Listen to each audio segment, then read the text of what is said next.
ನಮಸ್ಕಾರ ವೀಕ್ಷಕರೇ, ವಿಕಸನ ಟಿವಿಗೆ ಸ್ವಾಗತ. ನಮ್ಮೊಂದಿಗಿದ್ದಾರೆ ಅವಿನಾಶ್ ಕೊಡಿಂಕೇರಿ.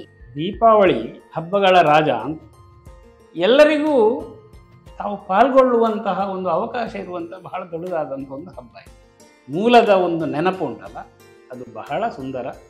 ಅದರಿಂದ ಅದನ್ನು ಉಳಿಸಿಕೊಳ್ಬೇಕು. ನಾವು ಮೈಗೆಲ್ಲ ಎಣ್ಣೆಯನ್ನು ಪೂಸಿ ಸ್ನಾನ ಮಾಡಿದ ಹಣಕಾಸಿನ ವರ್ಷ ನಿಮಗೆ ಏಪ್ರಿಲು ಮಾರ್ಚ್ ಈ ರೀತಿ ನೀವು ತಗೊಂಡ್ರು ಇವರದ್ದು ಸಾಂಪ್ರದಾಯಿಕ ವರ್ಷ. ಉದ್ದಿನ ದೋಸೆ ಮತ್ತು ಸಿಹಿ ಅವಲಕ್ಕಿ.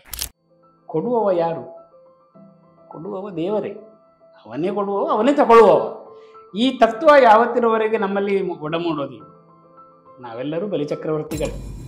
ಗೋಮಾತೆ ನಮ್ಮ ತಾಯಿಗಿಂತ ಎರಡನೆಯ ತಾಯಿಯವರು. ತಾಯಿಯನ್ನು ಬಿಟ್ಟರೆ ಇನ್ನೊಬ್ಬಳು ತಾಯಿ ಇರುವಂಥದ್ದು ಗೋಮಾ. ಪಟಾಕಿಗಳನ್ನು ತಂದು ಅದನ್ನು ಒಡೆದು ಅದೇ ದೀಪಾವಳಿ ಅಂತ ನಾವು ಕಲ್ಪಿಸುವಂಥದ್ದು ತಪ್ಪು. ನಿಜಕ್ಕೂ ರಾಮ ಬಂದಾಗ ಬೆಳಕುಗಳು ಬಂದ ಹಾಗೆ.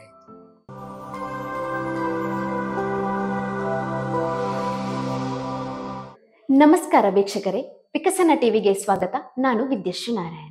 ಭಾರತ ಎಂದ ತಕ್ಷಣ ನಮ್ಮಲ್ಲಿನ ಸಂಸ್ಕೃತಿ, ಸಂಪ್ರದಾಯ, ಹಬ್ಬ ಹರಿದಿನಗಳೇ ನೆನಪಾಗುತ್ತದೆ.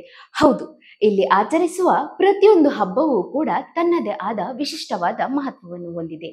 ಇಲ್ಲಿನ ಆಚರಣೆಗಳು ಕೂಡ ವೈಜ್ಞಾನಿಕತೆ ಹಾಗೂ ಪೌರಾಣಿಕ ಹಿನ್ನೆಲೆಯನ್ನು ಹೊಂದಿದೆ. ನಮ್ಮ ದೈನಂದಿನ ಬದುಕಿಗೆ ಕಳೆ ತರುವಂತಹ ಹಬ್ಬಗಳಲ್ಲಿ ದೀಪಾವಳಿ ಹಬ್ಬವು ಒಂದಾಗಿದೆ. ದೀಪಗಳ ನಡುವಿನ ಹಬ್ಬವೇ ದೀಪಾವಳಿ. ಅಂಧಕಾರವನ್ನು ಹೋಗಲಾಡಿಸಿ ಬೆಳಕಿನ ಪ್ರಕಾಶನವನ್ನು ಸೃಷ್ಟಿಸುತ್ತದೆ. ಇಂದಿನ ದೀಪದಿಂದ ದೀಪವ ವಿಶೇಷ ಕಾರ್ಯಕ್ರಮದಲ್ಲಿ ನಮ್ಮೊಂದಿಗಿದ್ದಾರೆ ಅವಿನಾಶ್ ಕೊಡಿಂಕೇರಿ.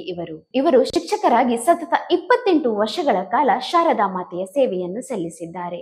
2 ಎಕರೆ ಜಾಗದಲ್ಲಿ ಕಾಡು ಮಾವು ಸಸಿ ನೆಟ್ಟು ಪರಿಸರ ಸಂರಕ್ಷಣೆಯತ್ತ ದಿಟ್ಟ ಹೆಜ್ಜೆಯನ್ನು ಇಟ್ಟಿದ್ದಾರೆ. ಪತ್ರಿಕೋದ್ಯಮ ಮಾಧ್ಯಮದಲ್ಲಿ ತನ್ನದೇ ಆದ ವಿಶಿಷ್ಟ ಛಾಪುವನ್ನು ಮೂಡಿಸಿದ್ದಾರೆ ಹಾಗೂ ತನ್ನದೇ ಆದ ಸ್ವಂತ ಪ್ರಕಾಶನವನ್ನು ಸ್ಥಾಪಿಸಿ 30ಕ್ಕೂ ಹೆಚ್ಚು ಪುಸ್ತಕಗಳನ್ನು ಓದುಗರಿಗೆ ಪರಿಚಯಿಸಿದ್ದಾರೆ. ಸರಸ್ವತಿ ವಿದ್ಯಾಮಂದಿರ ಎಂಬ ಪ್ರಾಥಮಿಕ ಹಾಗೂ ಪ್ರೌಢಶಾಲೆಯನ್ನು ಸ್ಥಾಪಿಸಿ ಅತ್ಯಂತ ಉತ್ತಮವಾಗಿ ಮುನ್ನಡೆಸುತ್ತಿದ್ದಾರೆ. ಹೀಗೆ ಹಲವಾರು ಸಾಧನೆಯನ್ನು ಮಾಡಿರುವಂತಹ ಇವರ ವಿಶಾಲವಾದ ಜ್ಞಾನ ಭಂಡಾರಕ್ಕೆ ಇವರೇ ಸಾಟಿ. ನಮ್ಮಂತ ಯುವ ಪೀಳಿಗೆಗಳಿಗೆ ತಾವು ಸ್ಫೂರ್ತಿದಾಯಕರಾಗಿದ್ದೀರಿ ಸರ್. ದೀಪದಿಂದ ದೀಪವ ವಿಶೇಷ ಕಾರ್ಯಕ್ರಮಕ್ಕೆ ತಮಗೆ ಸ್ವಾಗತ ಸರ್. ತಮಸೋಮ ಜ್ಯೋತಿರ್ಗಮಯ ಎಂಬ ಮಾತಿದೆ.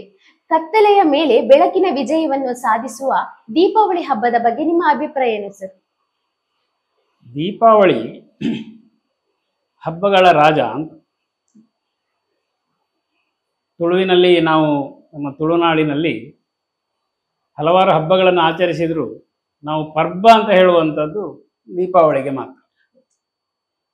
ಹಾಗಾಗಿ ಹಬ್ಬಗಳ ರಾಜ ದೀಪಾವಳಿ. ನಾವು ಮೂಲತಃ ನಮ್ಮ ಸಂಸ್ಕೃತಿಯಾಗಲಿ, ನಮ್ಮ ಕಲೆಗಳಾಗಲಿ, ಅಥವಾ ನಮ್ಮ ಧಾರ್ಮಿಕ ಆಚರಣೆಗಳು, ರಿಚುವಲ್ಸ್ ಅಂತ ಏನು ಕರೀತಾರೆ, ಇವುಗಳೆಲ್ಲ ಒಂದಕ್ಕೆ ಒಂದು ಹೊಂದಿಕೊಂಡು ಹೋಗುವಂಥದ್ದು, ಒಂದರ ಒಳಗೆ ಒಂದು ಬೆಸೆದುಕೊಂಡು ಹೋಗಿರುವಂಥದ್ದು. ನಮ್ಮದು ನೀವು ಧರ್ಮ ಬೇರೆ, ಆಚರಣೆ ಬೇರೆ, ಅಥವಾ ಕಲೆ ಬೇರೆ, ಅಥವಾ ನಮ್ಮ ಸಂಸ್ಕೃತಿ ಬೇರೆ ಅಂತ ನೀವು ಇಡ್ಲಿಕ್ಕೆ ಆಗೋದಿಲ್ಲ. ಹಾಗಾಗಿ ನಮ್ಮ ಜ್ಯೋತಿಷ್ಯ ಶಾಸ್ತ್ರವನ್ನು ನಾವು ತಕ್ಕೊಂಡು ಮನುಷ್ಯನ ನಿತ್ಯದ ಜೀವನ ಏನಿದೆ, ನಮ್ಮ ವೃತ್ತಿ, ಮೂಲತಃ ನಾವೆಲ್ಲ ಹೆಚ್ಚಿನ ಹಿಂದಿನ ನಮ್ಮ ಪೂರ್ವಜರೆಲ್ಲ ಕೃಷಿಕರು. ಕೃಷಿಯಿಂದಲೇ ನಮ್ಮ ಬದುಕು, ನಮ್ಮ ನಾಗರಿಕತೆ, ನಮ್ಮ ಸಂಸ್ಕೃತಿ ಎಲ್ಲ. ಹಾಗಾಗಿ ಕೃಷಿಗೆ ಪೂರಕವಾಗಿ ನಮ್ಮ ಎಲ್ಲ ಹಬ್ಬಗಳು ಒಂದಕ್ಕೊಂದು ಜೋಡಿಕೊಂಡು ಬರ್ತವೆ. ಹಾಗಾಗಿ ಸಾಮಾನ್ಯವಾಗಿ ನಾವು ನಾಗರ ಪಂಚಮಿಯಿಂದ ಆರಂಭ ಮಾಡ್ತೇವೆ. ಕೊನೆಗೆ ಏಪ್ರಿಲ್ಗೆ ಬರುವಾಗ ಯುಗಾದಿಯ ಏನು ವಿಷು ಸಂಕ್ರಮಣ ಅಂತ ಕರೀತಾರೆ. ಇಲ್ಲಿಯವರೆಗೆ ಹಲವಾರು ಹಬ್ಬಗಳನ್ನು ನಾವು ಆಚರಣೆ ಮಾಡಿಕೊಂಡು ಬರ್ತೇವೆ. ಅದಕ್ಕೆ ಆಯಾಯ ಕಾಲಮಾನದ ಒಂದು ಭಿನ್ನತೆ ಇದೆ. ಈ ಕಾಲಕ್ಕೆ ಇದನ್ನು ನಾವು ಮಾಡಬೇಕು ಅಂತ. ಹಾಗಾಗಿ ಈ ಸಂದರ್ಭ ಬರುವಾಗ ಸಾಮಾನ್ಯವಾಗಿ ನಮಗೆ ನವರಾತ್ರಿ ಎಲ್ಲ ಕಳೆದಾಗುವಾಗ ದೀಪಾವಳಿ ಬರುವಂಥದ್ದು. ಈ ದೀಪಾವಳಿಯಲ್ಲಿ ಒಂದು ವಿಶೇಷ ಏನು ಅಂತ ಕೇಳಿದರೆ, ಹಿರಿಯರಿಗೂ, ಮಧ್ಯವಯಸ್ಕರಿಗೂ, ಯುವಕರಿಗೂ, ಪುಟಾಣಿಗಳಿಗೂ ಎಲ್ಲರಿಗೂ ತಾವು ಪಾಲ್ಗೊಳ್ಳುವಂತಹ ಒಂದು ಅವಕಾಶ ಇರುವಂತಹ ಬಹಳ ದೊಡ್ಡದಾದಂಥ ಒಂದು ಹಬ್ಬ ಇದು. ಹಾಗಾಗಿ ಇದನ್ನು ನಾವು 3 ದಿವಸವೋ 5 ದಿವಸವೋ ಆಚರಿಸ್ತೇವೆ. ಅದರಲ್ಲಿ ನಾವು ಸಂತಸ ಪಡ್ತೇವೆ, ಅದರಲ್ಲಿ ನಾವು ಹಾಡಿ ಕುಣಿತೇವೆ, ಅದರಲ್ಲಿ ನಮ್ಮ ಜೀವನದ ಏನು ವೃತ್ತಿ ಇದೆ ಅದರ ಅಂಶಗಳನ್ನು ತರ್ತೇವೆ. ಮತ್ತು ಒಂದಷ್ಟು ಅದಕ್ಕೆ ನಾವು ವಿಭಿನ್ನವಾದ ಆಯಾಮಗಳನ್ನು ನೀಡಿ ಅದನ್ನು ಬೇರೆ ಬೇರೆ ಭಾರತದ ಬೇರೆ ಬೇರೆ ಭಾಗಗಳಲ್ಲಿ ಬೇರೆ ಬೇರೆ ರೀತಿಯಾಗಿ ಅದನ್ನು ಆಚರಣೆ ಮಾಡ್ತೇವೆ. ಒಟ್ಟಾಗಿ ಏನು ಅಂತ ಕೇಳಿದರೆ, ನೀವು ಆಗ ಹೇಳಿದ ಹಾಗೆ ದೀಪದಿಂದ ದೀಪ, ಒಂದು ದೀಪ ಇನ್ನೊಂದು ದೀಪವನ್ನು ಉರಿಸ್ತದೆ. ಹೌದು. ಈ ದೀಪಕ್ಕೆ ಎಷ್ಟು ಮಹತ್ವ ಇದೆ ಅಂದರೆ, ಮನುಷ್ಯನ ಹಳೆಯ ಚರಿತ್ರೆಯನ್ನ ತೆಗೆದರೆ ನಾವು ಎಲ್ಲೋ ಕಾಡು ಮನುಷ್ಯ ಎಲ್ಲಿಯೋ ವಾಸ ಮಾಡ್ತಾ ಇದ್ದ ಅಂತ, ಬೆಂಕಿಯನ್ನ ಕಂಡು ಹುಡುಕಿದಾಗ ಅವನಿಗೆ ಬಹಳ ದೊಡ್ಡದಾದ ಒಂದು ಸಂಶೋಧನೆ ಆಯಿತು. ಯಾಕೆ ಅಂದರೆ ಬೆಳಕನ್ನು ಹಿಡಿದಿಡ್ಲಿಕ್ಕೆ ಆಗ್ತದೆ, ಬಹಳ ದೊಡ್ಡ ಸಂಗತಿ ಅದು ಅವನಿಗೆ ಅಂತ. ಹಗಲಲ್ಲಿ ಸೂರ್ಯ ಕಾಣ್ತಾನೆ, ಈ ರಾತ್ರಿಯೂ ನಾವು ಈ ಬೆಳಕನ್ನು ಹಿಡಿದಿಡ್ಬೋದಲ್ಲ, ಬೇಕಾದಾಗ ಅದನ್ನು ಉರಿಸ್ಬೋದು, ದೊಡ್ಡದು ಮಾಡ್ಬೋದು, ಬೇಕಾದಾಗ ಸಣ್ಣದು ಮಾಡ್ಬೋದು, ಎಲ್ಲ ಸುತ್ತಮುತ್ತ ಎಲ್ಲ ಕಾಣ್ತದೆ. ಕತ್ತಲೆ ಅನ್ನುವಾಗ ಒಂದು ಹೆದರಿಕೆ, ಕತ್ತಲೆ ಅನ್ನುವಂಥದ್ದು ಒಂದು ಅಜ್ಞಾನ ಅಂತ ಒಂದು ಲೆಕ್ಕ. ಈಗಲೂ ಕೂಡ ನಾವು ಅದನ್ನೇ ದೀಪಾವಳಿಗೆ ಜೋಡಿಸ್ತೇವೆ ಅಲ್ವಾ. ಹೌದು. ತಮಸ್ಸಿನಿಂದ ನೀವು ಕತ್ತಲೆಯಿಂದ ಬೆಳಕಿನ ಜ್ಞಾನದ ಕಡೆಗೆ, ಅಜ್ಞಾನದಿಂದ ಜ್ಞಾನ. ಆ ಕತ್ತಲೆ ಅನ್ನೋದು ಯಾವಾಗಲೂ ನಮಗೆ ಅಜ್ಞಾನ, ಕತ್ತಲೆ ಅನ್ನೋದು ಒಂದು ಬೇಸರ, ಕತ್ತಲೆ ಅನ್ನುವುದು ಒಂದು ಏನು ಕಾಣದ ಒಂದು ಅಗೋಚರವಾದ ಸಂಗತಿ, ಅದರೊಳಗೆ ಏನಿರ್ತದೆ ಗೊತ್ತಿಲ್ಲ, ಅದು ಹೆದರಿಕೆಯನ್ನು ಹುಟ್ಟಿಸುವುದು. ದೀಪ ಅನ್ನುವುದು ಭರವಸೆ, ದೀಪ ಅನ್ನುವುದು ಬೆಳಕು, ಇನ್ನೊಬ್ಬನ ಮುಖ ನೋಡ್ಬೋದು ನಾವು. ದೀಪ ಅನ್ನುವುದು ಎಲ್ಲವನ್ನು ಕಾಣಿಸ್ತದೆ ನಮಗೆ, ಪ್ರಕಾಶಮಾನವಾದ. ಹಾಗಾಗಿ ದೀಪಾವಳಿ ಅನ್ನುವುದು ಮನುಷ್ಯನ ಆಂತರಂಗಿಕವಾದಂತಹ ಅವನ ಉತ್ಸಾಹ, ಅವನ ಆಸೆಗಳು, ಅವನ ಒಂದು ಧೈರ್ಯ, ಆತ್ಮಸ್ಥೈರ್ಯ ಮತ್ತು ಖುಷಿ, ಇದೆಲ್ಲವನ್ನು ತಂದುಕೊಡುವಂಥದ್ದು. ಹಾಗಾಗಿ ಎಲ್ಲರ ಮನೆಗಳಲ್ಲಿ ನಾವು ಪ್ರಮುಖವಾಗಿ ದೀಪಾವಳಿ ಹಬ್ಬದಲ್ಲಿ ಬೇರೆ ಬೇರೆ ಆಚರಣೆ ಇದ್ದರೂ ಕೂಡ ದೀಪದಿಂದ ದೀಪವನ್ನು ಬೆಳಗಿಸುವಂಥ ಹಣತೆಗಳ ಸಾಲು ಸಾಲು, ದೀಪಗಳ ಸಾಲು ಅಂತ ಅದಕ್ಕೆ ಅರ್ಥ. ಆ ದೀಪಗಳ ಸಾಲು ಬೆಳಗುವುದರಿಂದ ಅದು ದೀಪ. ಹಾಗಾಗಿ ದೀಪಗಳ ಸಾಲನ್ನೆಲ್ಲ ಇಟ್ಟು ಇಡೀ ಬೆಳಕನ್ನು ಮಾಡಿ ಸಂತೋಷವನ್ನು ಅನುಭವಿಸುವಂತಹ ಒಂದು ಹಬ್ಬ. ಹಿರಿಯರಿಗೂ, ಮಧ್ಯವಯಸ್ಕರಿಗೂ, ಯುವಕರಿಗೂ, ಪುಟಾಣಿಗೂ ಎಲ್ಲರಿಗೂ ಸಲ್ಲುವಂಥ ಹಬ್ಬ ದೀಪಾವಳಿ. ಸರ್, ಇಲ್ಲಿ ಇವಾಗ ಹೇಳಿದ್ವಿ, ಇಲ್ಲಿ ಬೆಳಕಿಗೆ ಪ್ರಮುಖವಾಗಿ ಬೇಕಾಗಿರೋದು ದೀಪ. ದೀಪ ಆಗ್ಬೇಕಾದ್ರೆ ಮಣ್ಣಿನ ಹಣತೆಯಲ್ಲಿ ತಯಾರಿಸುವಂತಹ ದೀಪ ಈಗಿನ ಕಾಲದಲ್ಲಿ ಎಷ್ಟು ಪ್ರಾಮುಖ್ಯತೆಯನ್ನು ಪಡ್ಕೊಂಡಿದೆ ಸರ್? ದೀಪಾವಳಿಯಲ್ಲಿ ಎಷ್ಟು ಪ್ರಾಮುಖ್ಯತೆಯನ್ನು ಪಡ್ಕೊಂಡಿದೆ? ಈಗ ನಾವು ಮಣ್ಣಿನ ಹಣತೆ ಅಂತ ಹೇಳುವುದಕ್ಕಿಂತ ಅದು ಒಂದು ಸರಿ, ಅದು ಸಾಮಾನ್ಯವಾಗಿ ಭಾರತೀಯವಾದ ಎಲ್ಲವೂ ಕೂಡ ನಿಮಗೆ ನೆಲದ ಬೇರನ್ನು ಬಿಟ್ಟಿಲ್ಲ ಎಲ್ಲವೂ ಸಹ. ಬೇರು ಅಂತ ಹೇಳಿದರೆ ನಾವು ಯಾವುದರಿಂದ ನಾವು ಇದ್ದೇವೆ, ಮೃಣ್ಮಯವಾದ ದೇಹ ಅಂತ. ದೇಹವು ಕೂಡ ಮಣ್ಣಿನಿಂದ ಮಾಡಿರುವಂಥದ್ದು, ಪಂಚಭೂತಗಳಲ್ಲಿ ಒಂದು, ಅದರಿಂದ ನಮ್ಮ ಶರೀರ ರಚನೆ. ನಾವು ದೀಪವನ್ನು ಉರಿಸಲಿಕ್ಕೆ ನಮಗೆ ಬೇಕಾದದ್ದೇನು? ಒಂದು ಅದನ್ನು ಇಟ್ಟುಕೊಳ್ಳುವಂಥ ಒಂದು ಪಾತ್ರೆ, ಇನ್ನೊಂದು ಅದಕ್ಕೆ ಎಣ್ಣೆ, ಮತ್ತೊಂದು ಉರಿಯುವಂಥ ಒಂದು ಸಾಧನ, ಈ ಮೂರು. ಹಾಗಾಗಿ ಸಾಂಪ್ರದಾಯಿಕವಾಗಿ ಏನು ಅಂತ ಕೇಳಿದ್ರೆ, ನಮ್ಮಲ್ಲಿ ಒಂದು ಪುಟ್ಟವಾದ ಗ್ರಾಮ, ಆ ಗ್ರಾಮದಲ್ಲಿ ನಮಗೆ ಬೇಕಾದೆಲ್ಲ ಅಲ್ಲೇ ತಯಾರಾಗ್ತಾ ಇತ್ತಲ್ಲ. ಹಾಗಾಗಿ ಇವತ್ತಿಗೂ ಕೂಡ ನಾನು ನಿನ್ನೆ ಒಂದು ಹೀಗೆ ನೋಡಿದೆ, ಉಡುಪಿಯಲ್ಲಿ ಯಾರೋ ವಿಕಲಚೇತನ, ದಿವ್ಯ ಚೇತನರು ಯಾರಿದ್ದಾರೆ ಅವರು ಮಾಡಿದಂಥ ಹಣತೆಗಳನ್ನು ಸ್ವಾಮೀಜಿಯವರು ಮಾರಾಟಕ್ಕೆ ಒಂದು ಅನುವು ಮಾಡಿಕೊಟ್ರಲ್ಲಿ ಅಂತ ಹೇಳಿ. ಅಂಥದ್ದು ಆ ಹಳ್ಳಿಗಳಲ್ಲಿ ತಯಾರಾಗ್ತಾ ಇದ್ದಂಥ ಹಣತೆಗಳು ಅದು ಮಣ್ಣಿನಿಂದ ನಮ್ಮ ಕುಂಬಾರರು ಮಾಡ್ತಾ ಇದ್ರು. ಅವರ ಈ ಕಲೆಯನ್ನು ಬಳಸಿಕೊಂಡು ಇಲ್ಲಿ ಬಹಳ ಸುಂದರವಾದ ಹಣತೆಗಳನ್ನು ನಾವು ಮಾಡ್ತೇವೆ. ಆದ್ದರಿಂದ ಅದರಲ್ಲಿ ದೀಪವನ್ನು, ಎಳ್ಳೆಣ್ಣೆಯನ್ನು ಹಾಕಿ ದೀಪವನ್ನು ಉರಿಸುವಂಥದ್ದು, ಆ ಪ್ರಕಾಶ ಕಣ್ಣಿಗೆ ಹಿತ, ಅದು ಮನಸ್ಸಿಗೆ ಹಿತ. ನಾವು ಆಧುನಿಕವಾಗಿ ನೋಡ್ತೇವೆ, ಏನು ನಿಮಗೆ ಮೊಂಬತ್ತಿಯನ್ನು ಇಟ್ಟು ಈಗೆಲ್ಲ ನಾವು ಕೆಲವರೆಲ್ಲ ಮಾಡೋದು ಮೇಣದ ಬತ್ತಿಯನ್ನು ಇಟ್ಟುಕೊಂಡು ಮಾಡುವಂಥದ್ದು, ಅದು ಬೆಳಕೆ. ಆದರೆ ಏನಿದ್ರು ಸಾಂಪ್ರದಾಯಿಕಕ್ಕೆ ಇರುವಂಥ ಚೆಲುವು, ಸಾಂಪ್ರದಾಯಿಕಕ್ಕೆ ಇರುವಂಥ ಒಂದು ಅರ್ಥಪೂರ್ಣತೆ. ತಿಲದಿಂದ ತೈಲ ಅಂತ, ಎಳ್ಳೆಣ್ಣೆ ಅಂತದು. ತೈಲ ಅನ್ನೋ ಪದ ನೋಡಿ, ತಿಲ ಅಂದರೆ ಎಳ್ಳು, ಆ ಎಳ್ಳಿನಿಂದ ಮಾಡಿದ ಎಣ್ಣೆ ಎಳ್ಳೆಣ್ಣೆ. ಎಳ್ಳೆಣ್ಣೆಯನ್ನು ಹಾಕಿ ಮಣ್ಣಿನ ತಿಪಿಲೆ ಹಣತೆಯಲ್ಲಿ ಹತ್ತಿಯ ಬತ್ತಿಯನ್ನು ಇಟ್ಟು ಬೆಳಗುವುದು, ಅದು ಸುಂದರ, ಅದು ಸಂಸ್ಕೃತಿ. ಆದ್ರೆ ಸರ್ ಈಗಿನ ಕಾಲದಲ್ಲಿ ಆ ಹಣತೆ ಎಲ್ಲೋ ಮಾಯ ಆಗ್ತಿದೆ ಅಂತ ಹೇಳ್ಬೋದು. ಅಂದ್ರೆ ಅದರ ಪ್ರಾಮುಖ್ಯತೆ ತುಂಬಾ ಮಂದಿಗೆ ಗೊತ್ತಿಲ್ಲ. ಇವಾಗ ಪೇಟೆಯಲ್ಲಿ ತುಂಬಾ ಮಂದಿಗೆ ಅದರ ವಿಶೇಷತೆ ಗೊತ್ತಿಲ್ಲ. ಅದರ ಬದಲು ಬೇರೆ ಯಾವುದೋ ರೀತಿಯ ಒಂದು ದೀಪಗಳು ಅಥವಾ ವಿದ್ಯುತ್ ಶಕ್ತಿಯನ್ನು ಒಳಗೊಂಡಿರುವಂತಹ ಹಣತೆಗಳು ಈಗ ಪ್ರಚತಿಯಲ್ಲಿ ಇದೆ. ಇದ್ರ ಬಗ್ಗೆ ಏನ್ ಹೇಳ್ತೀರಾ ಸರ್? ಸಹಜ. ನಿಮಗೆ ಸಮಾಜ ಬದಲಾಗ್ತಾ ಹೋದ ಹಾಗೆ ನಮಗೆ ಆಧುನಿಕವಾದಂತಹ ಏನು ತಂತ್ರಜ್ಞಾನಗಳೆಲ್ಲ ಬಂದ ಹಾಗೆ ನಾವು ಬೆಳಕಿನ ಮೂಲಗಳನ್ನು ಬೇರೆ ಬೇರೆ ಕಡೆಯಿಂದ ನಮ್ಮ ಮನೆಯಲ್ಲಿ ಹಿಂದೆ ನಾವು ಚಿಕ್ಕದಿರುವಾಗ ಆಗ ಏನಿತ್ತು ಅಂದರೆ ಸೀಮೆ ಎಣ್ಣೆಯ ದೀಪ ಇತ್ತು ಮನೆಯನ್ನು ಬೆಳಗಲಿಕ್ಕೆ. ಆಮೇಲೆ ಲ್ಯಾಂಪುಗಳೆಲ್ಲ ಇತ್ತು ಸೀಮೆ ಎಣ್ಣೆಯಿಂದ. ಸೊ ಅದಾಗಿ ಅದಕ್ಕಿಂತ ಹಿಂದೆ ಇನ್ಯಾವುದೋ ಈ ಸಸ್ಯಜನ್ಯ ಎಣ್ಣೆಗಳಿಂದ ಮಾಡಿದಂಥ ದೀಪಗಳನ್ನು ಮನೆಯಲ್ಲಿ ಉರಿಸ್ತಾ ಇದ್ರು. ಬೆಳಕು ಅದರಿಂದ ಬರ್ತಾ ಇತ್ತು. ಆದರೆ ಆನಂತರ ವಿದ್ಯುತ್ ಬಂತು. ಅದನ್ನು ಉಪಯೋಗಿಸಿಕೊಳ್ಳುವುದರಲ್ಲಿ ನನಗೆ ತಪ್ಪು ಅಂತ ಕಾಣುವುದಿಲ್ಲ. ಆದರೆ ನೀವು ಕೇಳಿದ ಪ್ರಶ್ನೆಗೆ ಪೂರಕವಾಗಿ ನಮಗೆ ಒಂದು ಸವಾಲಿದೆ. ಏನು ಸವಾಲು ಅಂತ ಕೇಳಿದರೆ, ಜಗತ್ತು ಹೊಸತ್ತಕ್ಕೆ ಹೊರಳಿಕೊಂಡು ಹೋಗ್ತಾ ಇರುವ ಹಾಗೆ ಈಗ ನಿಮಗೆ ನಮ್ಮ ಕಲಿಕೆಯ ವೇಗ, ನಮ್ಮ ಸಂಶೋಧನೆಯ ವೇಗ, ಮನುಷ್ಯನ ಒಟ್ಟು ಜೀವನ ಅದು ಬದಲಾವಣೆ ಆಗಿದೆ. ಯಾಕೆಂದರೆ ನಾನು ಆಗ ನಿಮಗೆ ಒಂದು ಅಂಶ ಹೇಳಿದೆ, ನಮ್ಮದು ಕೃಷಿ ಮೂಲವಾದ ಬದುಕು. ಬಹಳ ಹಿಂದಿನಿಂದ ಕೃಷಿ, ಎಷ್ಟೋ ಸಹಸ್ರ ವರ್ಷಗಳವರೆಗೆ ಈ ಜೀವನ ಪದ್ಧತಿ ಬದಲಾಗಲಿಲ್ಲ. ಈಗ ಒಂದು 10, 30, 40 ವರ್ಷಗಳಿಂದ ಇದು ಬಹಳ ವೇಗವಾಗಿ ಬದಲಾಯಿತು. ಯಾಕಂದರೆ ವೈಜ್ಞಾನಿಕವಾದ ಸಂಶೋಧನೆಗಳಿಂದ. ಈ ಕೃಷಿ ಮೂಲವಾದ ಬದುಕು ನಮ್ಮದು ಇದೆಯಾ ಅಂತ ಕೇಳಿದ್ರೆ ಇಲ್ಲ. ನಮಗೆ ಹೊಸಕ್ಕೆ ಊಟ ಮಾಡಬೇಕಾಗಿದ್ರೆ ನಮ್ಮ ಗದ್ದೆಯಲ್ಲಿ ಬೆಳೆದ ಅಕ್ಕಿ ಆಗಬೇಕಾಗಿತ್ತಲ್ಲ. ಈಗ ಎಲ್ಲಿ ನಾವು ಮಾಡಿದರೂ ಕೂಡ ಎಲ್ಲಿಂದ ಪೇಟೆಯಿಂದ ತರ್ತೇವೆ. ಹಾಗಾಗಿ ಅದು ಒಂದು ರೀತಿಯ ನಾವು ಬದಲಾವಣೆಗೆ ಹೊರಡಿಕೊಂಡ ಆಗಿದೆ. ಆದರೂ ಕೂಡ ಪರಂಪರೆಯ ಸೊಗಸು, ಪರಂಪರೆಯ ಚೆಲುವು, ನಮ್ಮ ಮೂಲದ ಒಂದು ನೆನಪು ಉಂಟಲ್ಲ, ಅದು ಬಹಳ ಸುಂದರ. ಅದರಿಂದ ಅದನ್ನು ಉಳಿಸಿಕೊಳ್ಬೇಕು ನಾವು. ಮೃತ್ತಿಕೆ, ಮಣ್ಣಿನ ಹಣತೆಯಲ್ಲಿ ತೈಲದಲ್ಲಿ ದೀಪವನ್ನು ಉರಿಸಿದಾಗ ಆಗುವಂಥ ಒಂದು ಸುಂದರವಾದ ಆ ಒಂದು ಅನುಭವ ಅದು ನಿಮಗೆ ವಿದ್ಯುತ್ ಆಗಲಿ ಅಥವಾ ಇನ್ನೇನೋ ಇದರಿಂದ ದೊರಕುವುದಿಲ್ಲ. ಚಂದ ಕಾಣುತ್ತದೆ, ಬೆಳಕು ಕಾಣುತ್ತದೆ, ಬೆಳಕೆ ಅದು ಸಹ ಅಲ್ವಾ.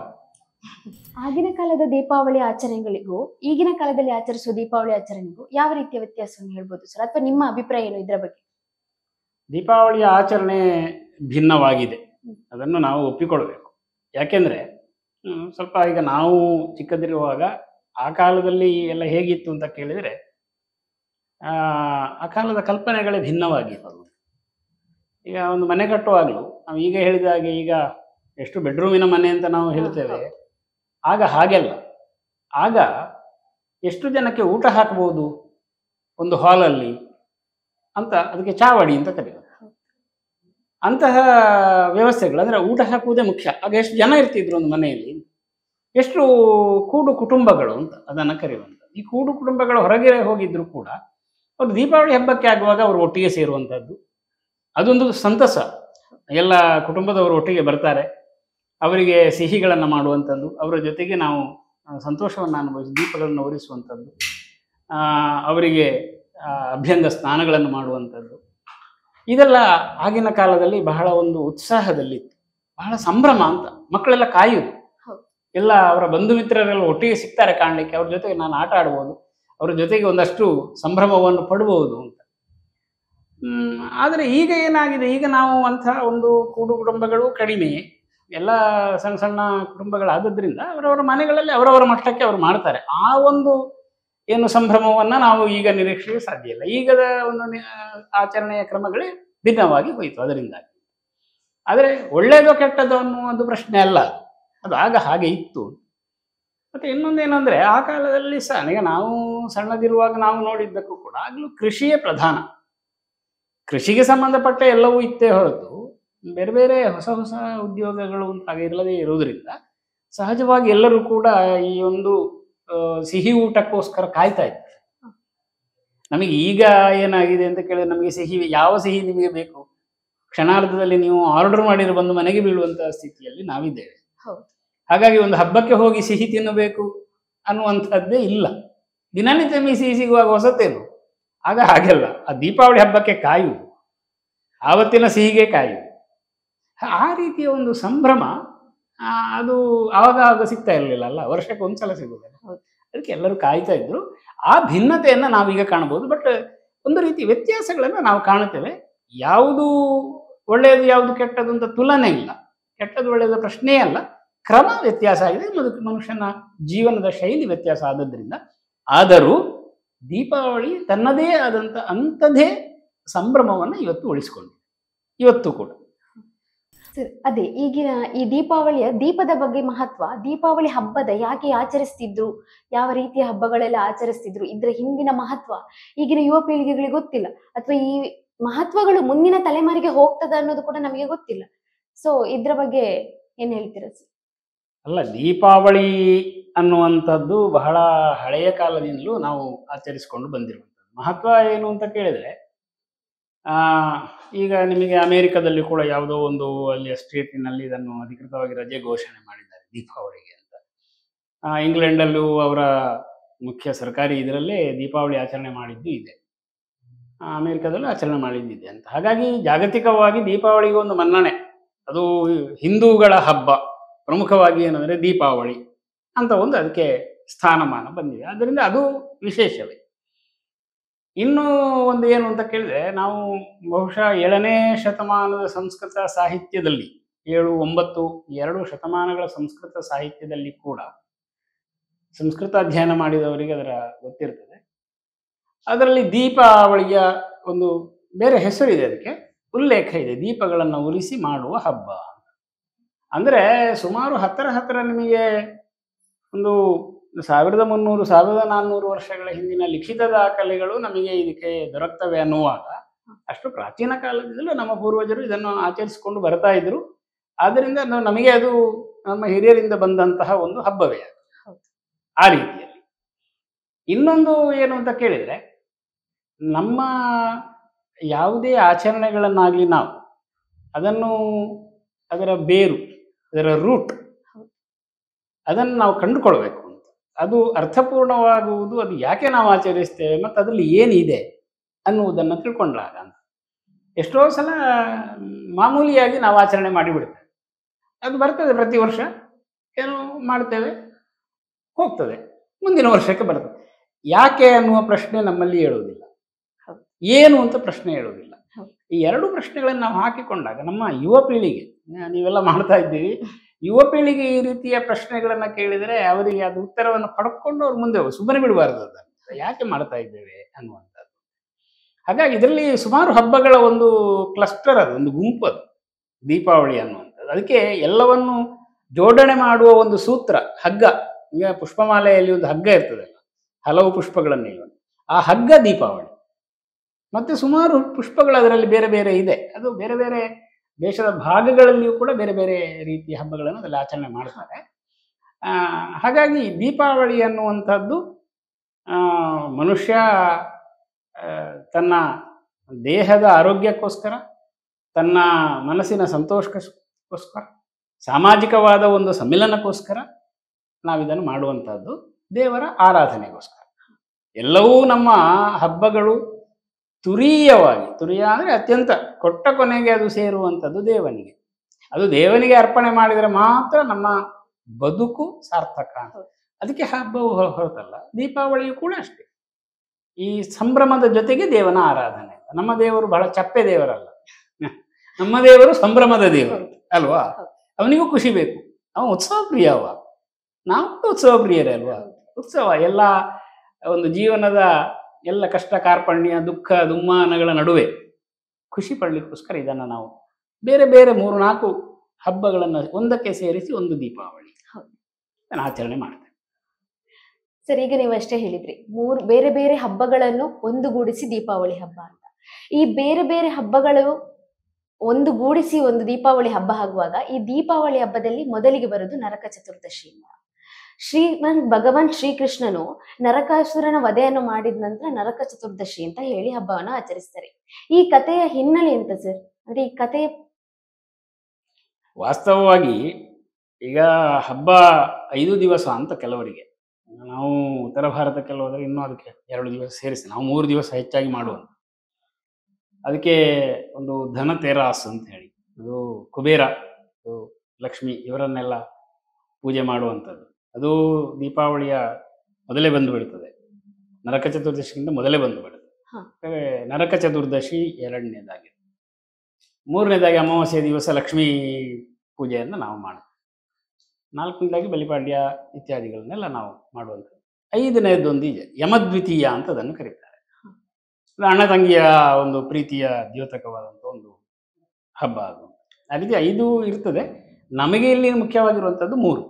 ನರಕ ಚತುರ್ದಶಿ. ನರಕ ಚತುರ್ದಶಿ ಅದು ಅದು ಅದಕ್ಕಿಂತ ಹಿಂದಿನ ದಿವಸ, ನರಕ ಚತುರ್ದಶಿಯ ಹಿಂದಿನ ದಿವಸ ನಮಗೆ ರಾತ್ರಿ ಒಂದು ಹಬ್ಬ ಇದೆ ನಮ್ಮಲ್ಲಿ. ಅದೇನು ಅಂತ ಕೇಳಿದ್ರೆ ನೀರು ತುಂಬಿಸುವುದು.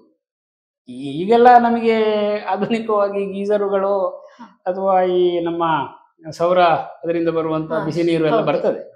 ಹಿಂದೆಲ್ಲ ಹಾಗೆಲ್ಲ ಅಲ್ಲ, ನಿಮಗೆ ದೊಡ್ಡ ಒಂದು ಹಂಡೆಯನ್ನು ಇಡುವಂಥದ್ದು, ಬೆಂಕಿ ಹಾಕುವಂಥದ್ದು.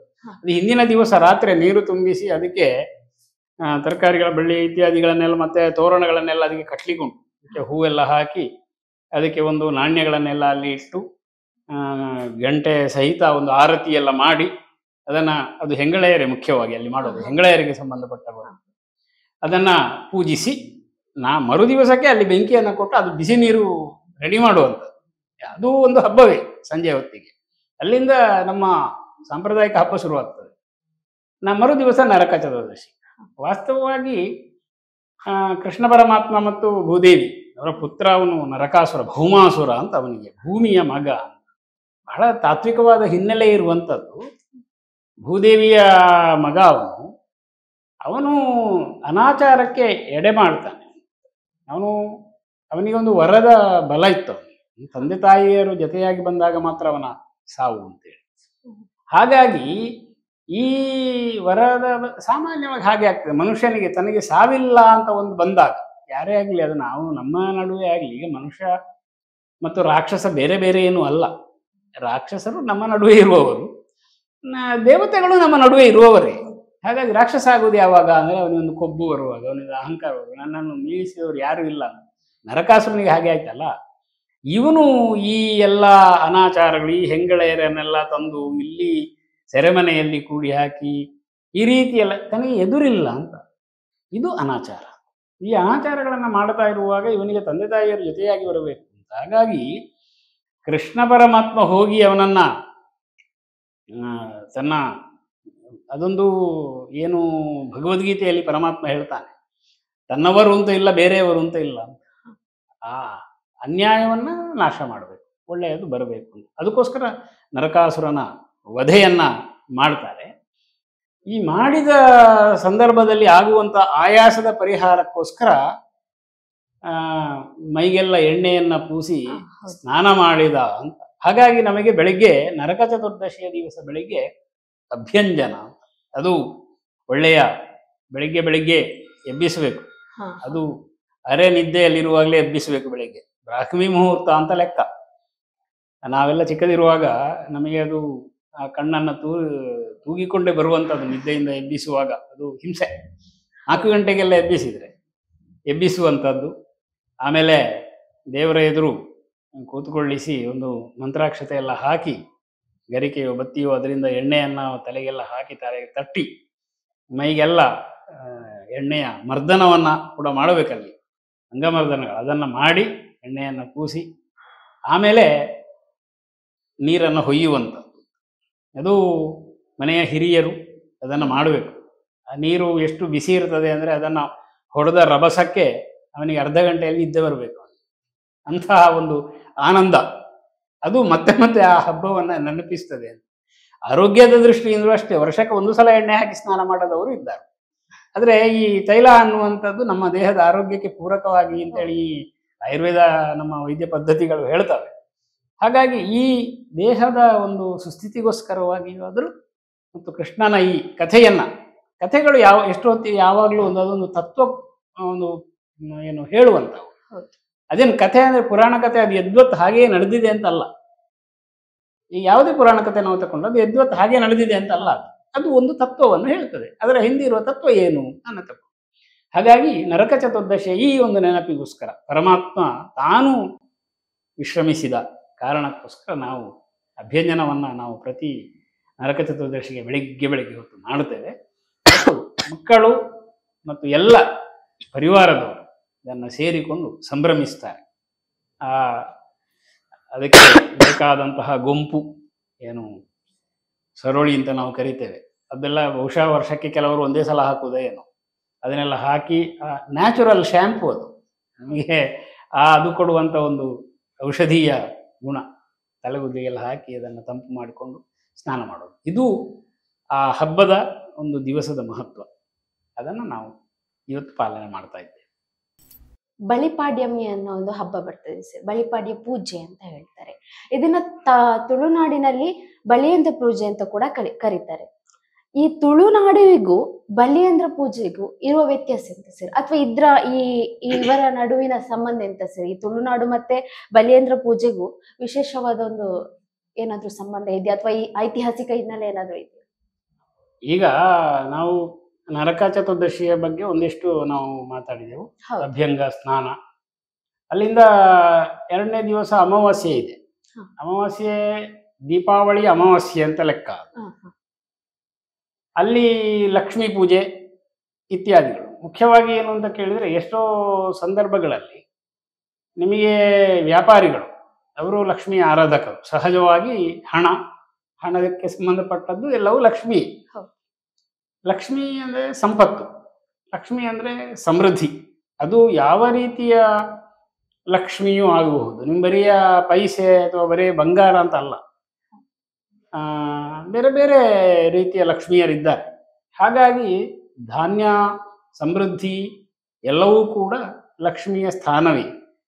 ಲಕ್ಷ್ಮಿ ನಮ್ಮ ಮನೆಯಲ್ಲಿ ನೆಲೆಸಲಿ, ಲಕ್ಷ್ಮಿ ನೆಲೆಸಬೇಕು. ಅದರಿಂದ ನಮಗೆ ಸಮೃದ್ಧಿಯ ಮತ್ತು ಸೌಖ್ಯದ, ಆನಂದದ ಒಂದು ಬದುಕು ಲಭ್ಯ ಆಗಬೇಕು ಅನ್ನೋ ಒಂದು ಆಸೆ. ಸಾಮಾನ್ಯವಾಗಿ ವ್ಯಾಪಾರಿಗಳೆಲ್ಲ ಅವರು ಈ ಸಂದರ್ಭಗಳಲ್ಲಿ ಇದನ್ನು ಒಂದು ವರ್ಷ ಅಂತ ಅವರು ತಗೊಳ್ಳೋದಿದೆ. ಹಾಗಾಗಿ ಲಕ್ಷ್ಮೀ ಪೂಜೆ ಅನ್ನುವುದು ಅಂಗಡಿಯವರಿಗೆ ಅಥವಾ ವ್ಯಾಪಾರಿಗಳಿಗೆ ಬಹಳ ಮುಖ್ಯ. ಅವರು ಅದನ್ನು ಹೇಗೂ ಆಚರಣೆ ಮಾಡಿಯೇ ಮಾಡ್ತಾರೆ. ಮತ್ತು ವರ್ಷವನ್ನು ಕೂಡ ಆರಂಭಿಸುವುದಿದೆ. ಅವರ ಹಳೆಯ ವರ್ಷದ ಎಲ್ಲ ಲೆಕ್ಕಾಚಾರಗಳು, ಏನು ಸಾಲಗಳು ಬರಲಿಕ್ಕಿದೆ, ಏನು ಹಣ ಬರಲಿಕ್ಕಿದೆ, ಎಲ್ಲವೂ ಕೂಡ ದೀಪಾವಳಿಯ ಒಳಗೆ ಅವರಿಗೆ ಬರಬೇಕು. ಅದು ಮುಕ್ತಾಯ ಆಗಬೇಕು.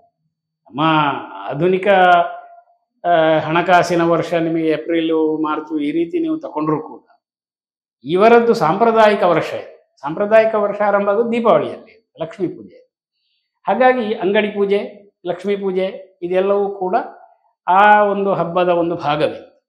ಅದರ ಜೊತೆಗೆ ಬಹಳ ವಿಶೇಷವಾಗಿ ದೀಪಾಲಂಕಾರವನ್ನು ಆ ದಿವಸವನ್ನು ನಾವು ತಗೊಳ್ತೇವೆ. ಇದು ಬಿಟ್ಟು ಇದರ ಮುಂದಿನ ದಿವಸ ನಾವು ಬಲಿಪಾಡ್ಯಕ್ಕೆ ಬರ್ತೇವೆ. ಮತ್ತು ಗೋಪೂಜೆ, ಉತ್ತರದಲ್ಲೆಲ್ಲ ಗೋವರ್ಧನ ಪೂಜೆಯನ್ನು ಕೂಡ ಅವತ್ತು ಮಾಡ್ತಾರೆ ಅಂತೇಳಿ. ಗೋವರ್ಧನ ಪರ್ವತವನ್ನು ಕೃಷ್ಣ ಎತ್ತಿದ ಆ ಒಂದು ಇದರಿಂದ ಈ ಗೋಪೂಜೆ ಮತ್ತು ಬಲಿಪಾಡ್ಯ ಇದು ಎರಡು ಕೂಡ ಇದೆ. ಸಾಮಾನ್ಯವಾಗಿ ಬಲಿಪಾಡ್ಯ ಒಂದು ಪೌರಾಣಿಕ ಕಥೆಯ ಹಿನ್ನೆಲೆಯಲ್ಲಿ ಬಂದಿರುವಂಥದ್ದು. ನಮ್ಮಲ್ಲಿ ಏನು ಅಂತ ಕೇಳಿದರೆ, ಪುರಾಣಗಳು ಬೇರೆ, ಜಾನಪದೀಯವಾದಂತಹ ಆಚರಣೆಗಳು ಬೇರೆ ಬೇರೆ ಅಂತ ಒಂದು ನಮಗೆ ಸಾಮಾನ್ಯವಾಗಿ ಇದೆ. ಆದರೆ ಎಷ್ಟೋ ಸಂದರ್ಭಗಳಲ್ಲಿ ಹಾಗೆ ನಾವು ಮಾಡಲಿಕ್ಕೆ ಆಗುವುದಿಲ್ಲ. ಜಾನಪದಕ್ಕೆ ಬರುವಾಗ ಪುರಾಣದ ಕಥೆಗಳು ವ್ಯತ್ಯಾಸವಾಗಿ ಬರಬಹುದು. ಪುರಾಣಗಳು ಕೂಡ ಒಂದು ಕಾಲದಲ್ಲಿ ಜಾನಪದವೇ. ಅದು ಏನು ನಿಮಗೆ ಶಾಸ್ತ್ರದ ಹಾಗೆ ಹೀಗೆ ಹೀಗೆ ಅಂತ ಅಲ್ಲ. ಪುರಾಣದಲ್ಲಿ ಹಾಗೆ ಪುರಾಣದಲ್ಲಿ ಒಂದು ಕಥೆ ಬರ್ತದೆ. ಅಲ್ಲಿ ನಿಮಗೆ ವಿಷ್ಣುವಿನ ಅವತಾರ ವಾಮನನ ಅವತಾರದ ಹಿನ್ನೆಲೆಯಲ್ಲಿ ಬಲಿಚಕ್ರವರ್ತಿಯ ಕಥೆಯನ್ನು ಹೇಳುತ್ತಾರೆ. ಬಲಿಚಕ್ರವರ್ತಿ ಯಾರು ಅಂತ ಕೇಳಿದರೆ, ಹಿರಣ್ಯಕಶಿಪು ಅಂತ ಒಬ್ಬ ಇದ್ದ ದಾನವ. ಈ ಹಿರಣ್ಯಕಶಿಪುವಿನ ಮಗ ಪ್ರಹ್ಲಾದ, ಅವನೇ ಹಿರಣ್ಯಕಶಿಪುವಿನ ಸಾವಿಗೆ ಕಾರಣನಾಗ್ತಾನೆ. ಅಂದರೆ ಪ್ರಹ್ಲಾದ ಸಹಜವಾಗಿ ವಿಷ್ಣು ಭಕ್ತ. ಆದ್ರಿಂದಾಗಿ ಅಪ್ಪನಿಗೂ ಮಗನಿಗೂ ಅಲ್ಲಿ ವ್ಯತ್ಯಾಸಗಳು ಏರ್ಪಟ್ಟು ಕೊನೆಗೆ ನರಸಿಂಹ ಅವತಾರ ಆಗುವಂಥ ಒಂದು ಸಂದರ್ಭ ಅಲ್ಲಿ ಬಂತು. ಅಲ್ಲಿಂದ ಅವನ ಮಗ ವಿರೋಚನನ ಮಗ ಬಲಿ. ಈ ಬಲಿಚಕ್ರವರ್ತಿ ಬಹಳ ಧರ್ಮಿಷ್ಠ, ಅವನು ಬಹಳ ಉದಾರಿಯೂ ಕೂಡ. ಅವನು ಒಳ್ಳೆಯ ರೀತಿಯಲ್ಲಿ ರಾಜ್ಯವನ್ನು ಆಳ್ತಾ ಇದ್ದ. ಆದ್ದರಿಂದ ಅವನು ಜನರ ಪ್ರೀತಿಯನ್ನು ಗಳಿಸಿಕೊಂಡಿದ್ದ. ಅವನು ಜನಾನುರಾಗಿ ರಾಜ ಅಂತ. ಅಂತಹ ಒಬ್ಬ ಬಲಿಚಕ್ರವರ್ತಿ ಅವನ ನೆನಪನ್ನು ಇವತ್ತು ಜನ ಇಟ್ಟುಕೊಳ್ತಾರೆ ಅನ್ನುವಷ್ಟು ಜನಪ್ರೀತಿಯನ್ನು ಅವನು ಗಳಿಸ್ಕೊಂಡಿದ್ದ. ಅವನು ಯಾವ ಪುರಾಣ ಕಾಲದ ಒಬ್ಬ ರಾಜ. ಅವನೇನ್ ಮಾಡಿದ ಅಂದ್ರೆ ಅವನಿಗೆ ಒಂದು ಸ್ವಲ್ಪ ಅಹಂಕಾರ ಬಂತಂತೆ. ಅವನಿಗೆ ಸಹಜವಾಗಿ ಇರುವಂಥದ್ದು. ಅದಕ್ಕೆ ಬೇರೆ ಬೇರೆ ವ್ಯಾಖ್ಯಾನಗಳೆಲ್ಲ ಇದ್ದಾವೆ. ಅಲ್ಲಿಂದ ಅವನು ಏನು ಅಂತ ಕೇಳಿ, ತನ್ನ ರಾಜ್ಯವನ್ನ ಆಳುವುದು ಸಾಲದೆ ಇಂದ್ರನ ಸ್ವರ್ಗವನ್ನ ನಾನು ಆಳಿದರೆ ಹೇಗೆ. ಸಹಜವಾಗಿ ದೇವತೆಗಳಿಗೂ ದಾನವರಿಗೂ ಒಂದು, ನಾವು ಯಾವ ಪುರಾಣ ಕಥೆ ನೀವು ತಗೊಂಡ್ರು ಇದು ಕಾಣ್ತದೆ. ದೇವತೆಗಳಿಗೂ ದಾನವರಿಗೂ ಒಂದು ಯುದ್ಧ. ಅವರು ಅಕ್ಕ ತಂಗಿಯರ ಮಕ್ಕಳು, ದಾಯಾದಿ ಕಲಹ ದಾನವರಿಗೂ ದೇವತೆಗಳಿಗೂ. ಇವನು ಅಪೇಕ್ಷೆ ಪಟ್ಟ, ಅದಕ್ಕೋಸ್ಕರ ಯಾಗಗಳನ್ನೆಲ್ಲ ಮಾಡಿದ ಅಂತ. ಈಗ ಸಹಜವಾಗಿ ದೇವತೆಗಳು ಹೋಗಿ ವಿಷ್ಣುವಿಗೆ ಯಾವಾಗಲೂ ದೇವರಿಗೆ ಕೇಳಿಕೊಳ್ಳುವಂತ. ಹಾಗೆ ಆಯಿತು, ಇವನನ್ನ ತಡಿಬೇಕು ಅಂತ ಬಲಿಚಕ್ರವರ್ತಿಯನ್ನು. ಆದರೆ ಬಲಿಚಕ್ರವರ್ತಿ ಒಳ್ಳೆಯವ, ಹಾಗಾಗಿ ಅವನಿಗೆ ಕೆಟ್ಟದನ್ನು ಮಾಡಲಿಕ್ಕೆ ದೇವರಿಗೂ ಕೂಡ ಆಗುವುದಿಲ್ಲ, ಮನಸ್ಸು ಇಲ್ಲ. ದೇವರು ಏನು ಮಾಡ್ತಾರೆ ಅಂದರೆ, ಕಶ್ಯಪ ಮತ್ತು ದಿತಿಯ ಗರ್ಭದಲ್ಲಿ ವಾಮನನಾಗಿ ಅವತಾರ. ವಾಮನ ಅಂದರೆ ಪುಟ್ಟ ಬಾಲಕ. ಈ ಸಂದರ್ಭದಲ್ಲಿ ಇವನು ದಾನಗಳನ್ನು ಕೊಡ್ತಾ ಇದ್ದ. ಯಾರು? ಬಲಿಚಕ್ರವರ್ತಿ. ಒಂದು ಸಲ ಹೇಳಿದ್ದಕ್ಕೆ ಇಲ್ಲ ಅಂತ ಹೇಳಲಿಕ್ಕಿಲ್ಲ. ಅವನ ಗುಣ ಹಾಗೆ. ಅದು ಒಂದು ಕೊಟ್ಟ ಮಾತಿಗೆ ತಪ್ಪುವುದಿಲ್ಲ ಅಂತ ಒಂದು ಮನುಷ್ಯನಿಗೆ ಬೇಕದು ನಿಜವಾಗಿ. ಈಗ ನಾವೊಂದು ಸಲ ಒಂದು ಮಾತು ಹೇಳಿದರೆ, ನಾವು ಎಂಥದೇ ಸಂದರ್ಭ ಬಂದರೂ ಆ ಮಾತನ್ನು ನಾವು ತಿರುಗಿಸಿ ಇಲ್ಲ ಇದು ಹೀಗೆ ಅಂತ ನಮ್ಮ ಸಂದರ್ಭಕ್ಕೆ, ನಮ್ಮ ಲಾಭಕ್ಕೆ ನಾವು ವ್ಯತ್ಯಾಸ ಮಾಡಿಕೊಳ್ಳೋದಿದೆ. ಆದರೆ ಬಲಿಯ ಚರಿತ್ರೆಯನ್ನು ನೀವು ನೋಡಿದರೆ, ಬಲಿ ಕೊಟ್ಟ ಮಾತಿಗೆ ಬದ್ಧ. ಅವನಿಗೆ ಗೊತ್ತಿದೆ ತನ್ನ ನಾಶ ಆಗ್ತದೆ ಅಂತ ಗೊತ್ತಿದ್ರು ಕೂಡ ಕೊಟ್ಟ ಮಾತನ್ನು ತಪ್ಪಲಿಕ್ಕಿಲ್ಲ ಅಂತ ಅದನ್ನು ಕಾಣ್ತದೆ. ಇವನು ದಾನ ಕೊಡ್ತಾ ಇರುವಾಗ ಪುಟ್ಟ ಬಾಲಕ ಬಂದ, ನನಗೇನು ಅಂತ ಕೇಳಿದ. ನೀನು ಕೇಳು ಮಾರೆ, ಕೇಳಿದ್ದನ್ನು ಕೊಡ್ತೇನೆ, ಏನು ಬೇಕು ಕೇಳು. ಇವಾಗ ಕೇಳಿದ ಹುಡುಗ, ನನಗೆ ನನ್ನ 3 ಪಾದದಷ್ಟು ನೀನು ಭೂಮಿಯನ್ನು ಕೊಡಬೇಕು ನೀನು. ಅವನು ನೆಗಾಡಿದ. ಎಂತ ಅಂದರೆ ನನಗೆ ಇದು ಇಂಥ ದೊಡ್ಡ ಸಂಗತಿ ಅಂತ ಗೊತ್ತಿಲ್ಲ, ಇದು ದೇವರು ಅಂತ ಅವನಿಗೆ ಗೊತ್ತಿಲ್ಲ. 3 ಎಂಥದ್ದು ಮಾರೆ, ಬೇರೆ ಬೇರೆ ಕೇಳ್ಕೊ, ನಿನ್ಗೆ ಎಂತ ಬೇಕು, ರಾಜ್ಯ ಬೇಕಾ, ಸಂಪತ್ತು ಬೇಕಾ, ಕೇಳಿಕೊ, ಕೊಡ್ತೇನೆ ಅಂತ. ವಾಮನ ಹೇಳಿದ, ಇಲ್ಲ ಅದು 3 ಹೆಜ್ಜೆ, ಅದು ನನ್ನ ಹೆಜ್ಜೆಯಲ್ಲಿ. ಈಗ ಕಥೆಯ ಸೌಂದರ್ಯ ಇರುವುದು ಅದು, ನನ್ನ ಹೆಜ್ಜೆಯಲ್ಲಿ ಅಂತ. ಇವನು 3 ಹೆಜ್ಜೆ ನಿಮಗೆ ಕೂತ್ಕೊಳ್ಳಿಕ್ಕೆ ಜಾಗ ಸಾಲಿಕ್ಕಿಲ್ಲ. ಬಾಲಕನ ಪುಟ್ಟ ಪಾದ ಎಷ್ಟಿರ್ಬೋದು, ಅದು ಸಣ್ಣದಾದ ಪಾದ ಅಂತ ಇವನು. ಸರಿ, ಇವನು ಧಾರಾದತ್ತವಾಗಿ ದಾನ ಕೊಡುವುದು ಯಾವಾಗ. ನಮ್ಮಲ್ಲಿ ಒಂದು ಕ್ರಮ ಹಾಗೆ, ಧಾರಾದತ್ತ ಅಂದ್ರೆ ಅದು ನೀರಿನಿಂದ ಬಗ್ಗಿಸಿ ಅದಕ್ಕೆ ತುಳಸಿ ದಳವನ್ನು ಇಟ್ಟು ಬಿಡುವುದು, ಅಲ್ಲಿಗೆ ಅದು ಅವನಿಗೆ ಅಂತ ಲೆಕ್ಕ. ಆಮೇಲೆ ಇವನು ತಗೊಳ್ಬಾರ್ದು ಒಂದು ಸ್ಥಳದಲ್ಲಿ ಧಾರಾದತ್ತವಾಗಿ. ನಲ್ಲಿ ಗಿಂಡಿ ಅಂತ ನಾವು ಕರಿತೇವೆ ನೋಡಿ, ಅದು ಕೊಂಬು ಇರುವಂಥದ್ದು ಗಿಂಡಿ ಅಂತ ಪಾತ್ರೆ, ಅದನ್ನು ಬಗ್ಗಿಸಿ ಕಲಶದ ನಾವು ಬಗ್ಗಿಸಿ ಇವನು ಕೊಡ್ತಾನೆ. ಕೊಡ್ಲಿಕ್ಕೆ ಆಗುವಾಗ ಅವನ ಜೊತೆಗೆ ಶುಕ್ರಾಚಾರ್ಯರು ಇದ್ರು. ಶುಕ್ರಾಚಾರ್ಯರು ಅವನ ಗುರುಗಳು. ಶುಕ್ರಾಚಾರ್ಯರು ದಾನವ ಗುರುಗಳು ಅಂತ, ಅವರು ರಾಕ್ಷಸರಿಗೆ ಗುರುಗಳವರು, ಬಹಳ ಜ್ಞಾನಿಯವರು, ರಾಕ್ಷಸರ ರಾಜಗುರುಗಳಾಗಿದ್ದರು. ಅವರಿಗೆ ಕಂಡಿತು ಇದು ದೇವತೆಗಳ ಮೋಸ, ಇದು ಬಂದವ ಸಾಮಾನ್ಯದವ ಅಲ್ಲ, ಇವನೀಗ ಸರ್ವಸ್ವವನ್ನು ಅಪಹಾರ ಮಾಡ್ತಾನೆ ಇವನು ದಾನದ ಮುಖಾಂತರ. ಈ ಬಲಿ ಕೊಟ್ಟದ್ದನ್ನು ಹಿಂದೆ ತಗೊಳ್ಳಿಕ್ಕಿಲ್ಲ. ಹಾಗಾಗಿ ಇವನೇನು ಮಾಡಿದ, ಬಲಿಗೆ ಹೇಳಿದ, ಬೇಡ ಕೊಡಬೇಡ. ಬಲಿ ಕೇಳ್ತಾನ, ಅವನು ಕೊಟ್ಟ ಮಾತಾಗಿದೆ. ಈಗ ಇವನೇನು ಹೇಳ್ತಾನೆ, ಇಲ್ಲ ಅದು ಹೇಳಿದ ಹಾಗೆ ಕೊಡ್ತೇನೆ. ಅದಕ್ಕೆ ಶುಕ್ರಾಚಾರ್ಯ ಏನು ಮಾಡಿದ್ರು, ಒಂದು ಕಪ್ಪೆಯ ರೂಪದಲ್ಲಿ ಹೋಗಿ ಕೊಂಬಿನ ಒಳಗೆ, ಗಿಂಡಿಯ ಕೊಂಬು ಇರ್ತದೆ, ಅದರ ಒಳಗೆ ಹೋಗಿ ಕೂತರದು. ನೀರು ಬಂದ್ರಲ್ವಾ ಧಾರಾದತ್ತವಾಗಿ ಕೊಡು, ಧಾರಾದತ್ತ ಆಗುದಿಲ್ಲ. ಕೊಂಬಿನ ಒಳಗೆ ಕೂತರು, ನೀರು ಬರುವುದಿಲ್ಲ. ಇವನು ಧಾರೆ ಹೋಯ್ತಾನೆ, ನೀರು ಬರುವುದಿಲ್ಲ. ಬರದೇ ಇರುವಾಗ ಬಲಿ ಅವನು ಕಂಡಿತ್ತು, ಇದೆಯಂತ ನೀರು ಬರುವುದಿಲ್ಲ, ಅಯ್ಯೋ ನಾನು ದಾನ ಕೊಡ್ತಾ ಇದ್ದೇನೆ, ಕೆಲಸ ಕೆಟ್ಟಿತ್ತು. ಅದಕ್ಕೆ ಅಲ್ಲಿಂದ ಒಂದು ದರ್ಬೆ ಹುಲ್ಲು. ನಮ್ಮ ಸಾಂಪ್ರದಾಯಿಕವಾದ ಎಲ್ಲ ಪೂಜಾ ಪರಿಕರಗಳಲ್ಲಿ ಒಂದು ಮುಖ್ಯವಾದದ್ದು ದರ್ಬೆಯ ಹುಲ್ಲು. ಅದು ಗಟ್ಟಿ ಸಹ, ಮತ್ತೆ ಬೇಕಾದಾಗ ಅದರ ಬಗ್ಗಿಸಿ ಹಗ್ಗ ಎಲ್ಲ ಮಾಡ್ಲಿಕ್ಕೆ ಆಗ್ತದೆ ದರ್ಬೆ ಹುಲ್ಲು. ಹಾಗಾಗಿ ಈ ದರ್ಬೆ ಹುಲ್ಲನ್ನು, ಅದರ ಕಡ್ಡಿಯನ್ನು ತಕೊಂಡು ಈ ಗಿಂಡಿಯ ಕೊಂಬಿನ ಒಳಗೆ ಅದನ್ನು ಚುಚ್ಚಿದ.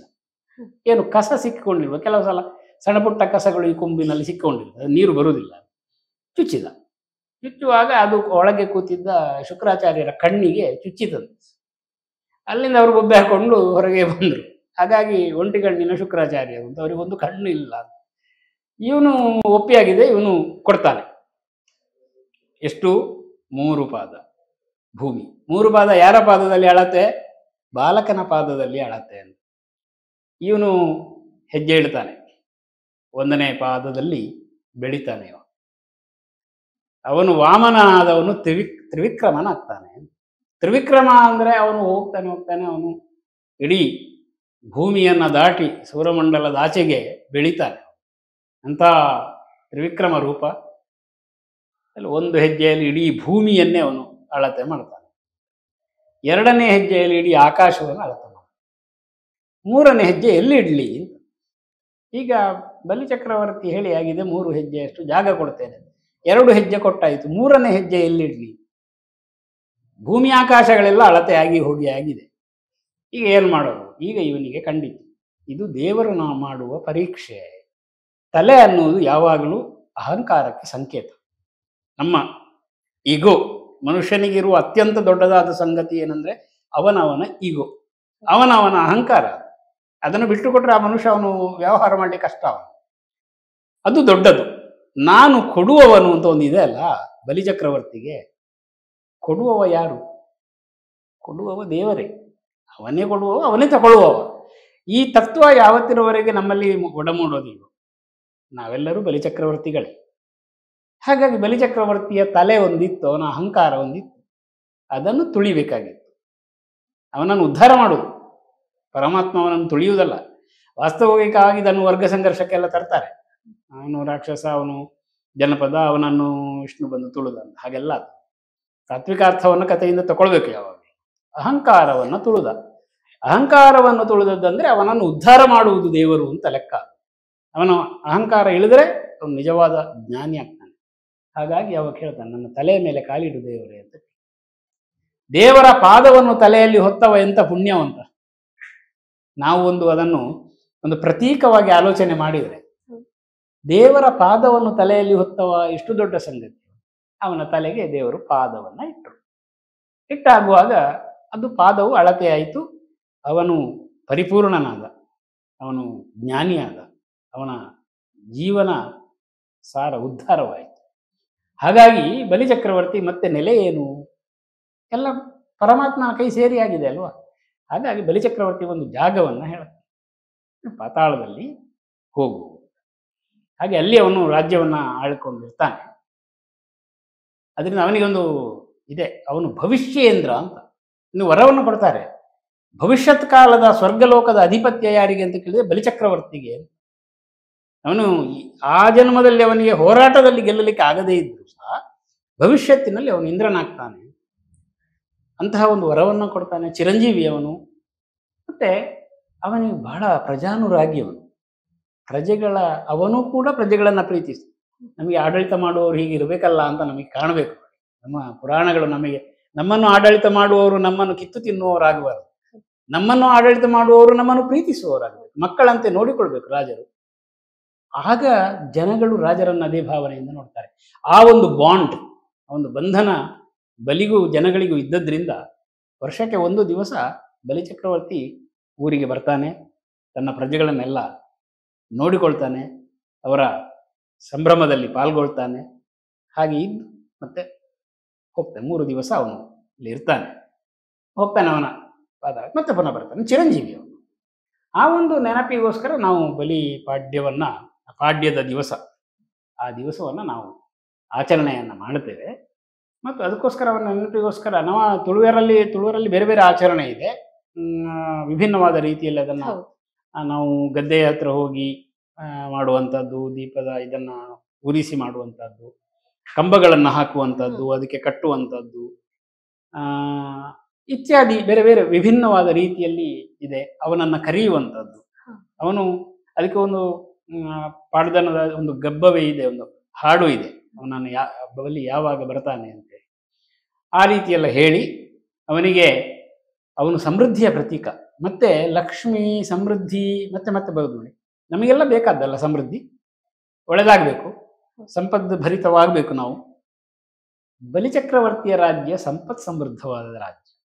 ಅವನ ಆಡಳಿತ ಜನಗಳಲ್ಲಿ ಸಂಪತ್ತನ್ನು ಹುಟ್ಟಿಸಿ ಅವನು ಪುನಃ ಬರ್ತಾನಲ್ಲ, ಆ ದಿವಸ ಅವನ ಸಂಪತ್ತು ನಮಗೆ ಸಿಗಬೇಕಲ್ಲ, ಅದಕ್ಕೋಸ್ಕರ ಅವನನ್ನು ಕರೆಯುವುದು ನಾವು.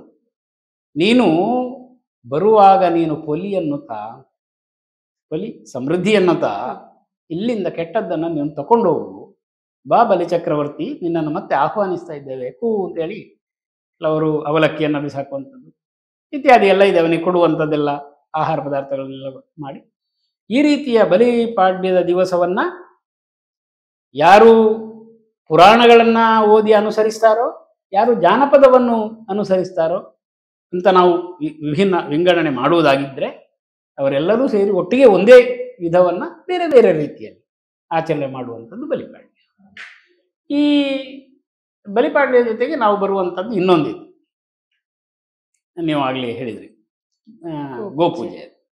ಸರ್, ಗೋಪೂಜೆ ಮತ್ತು ತುಳಸಿ ಪೂಜೆ ಕೂಡ ವಿಶೇಷ ಇದೆ.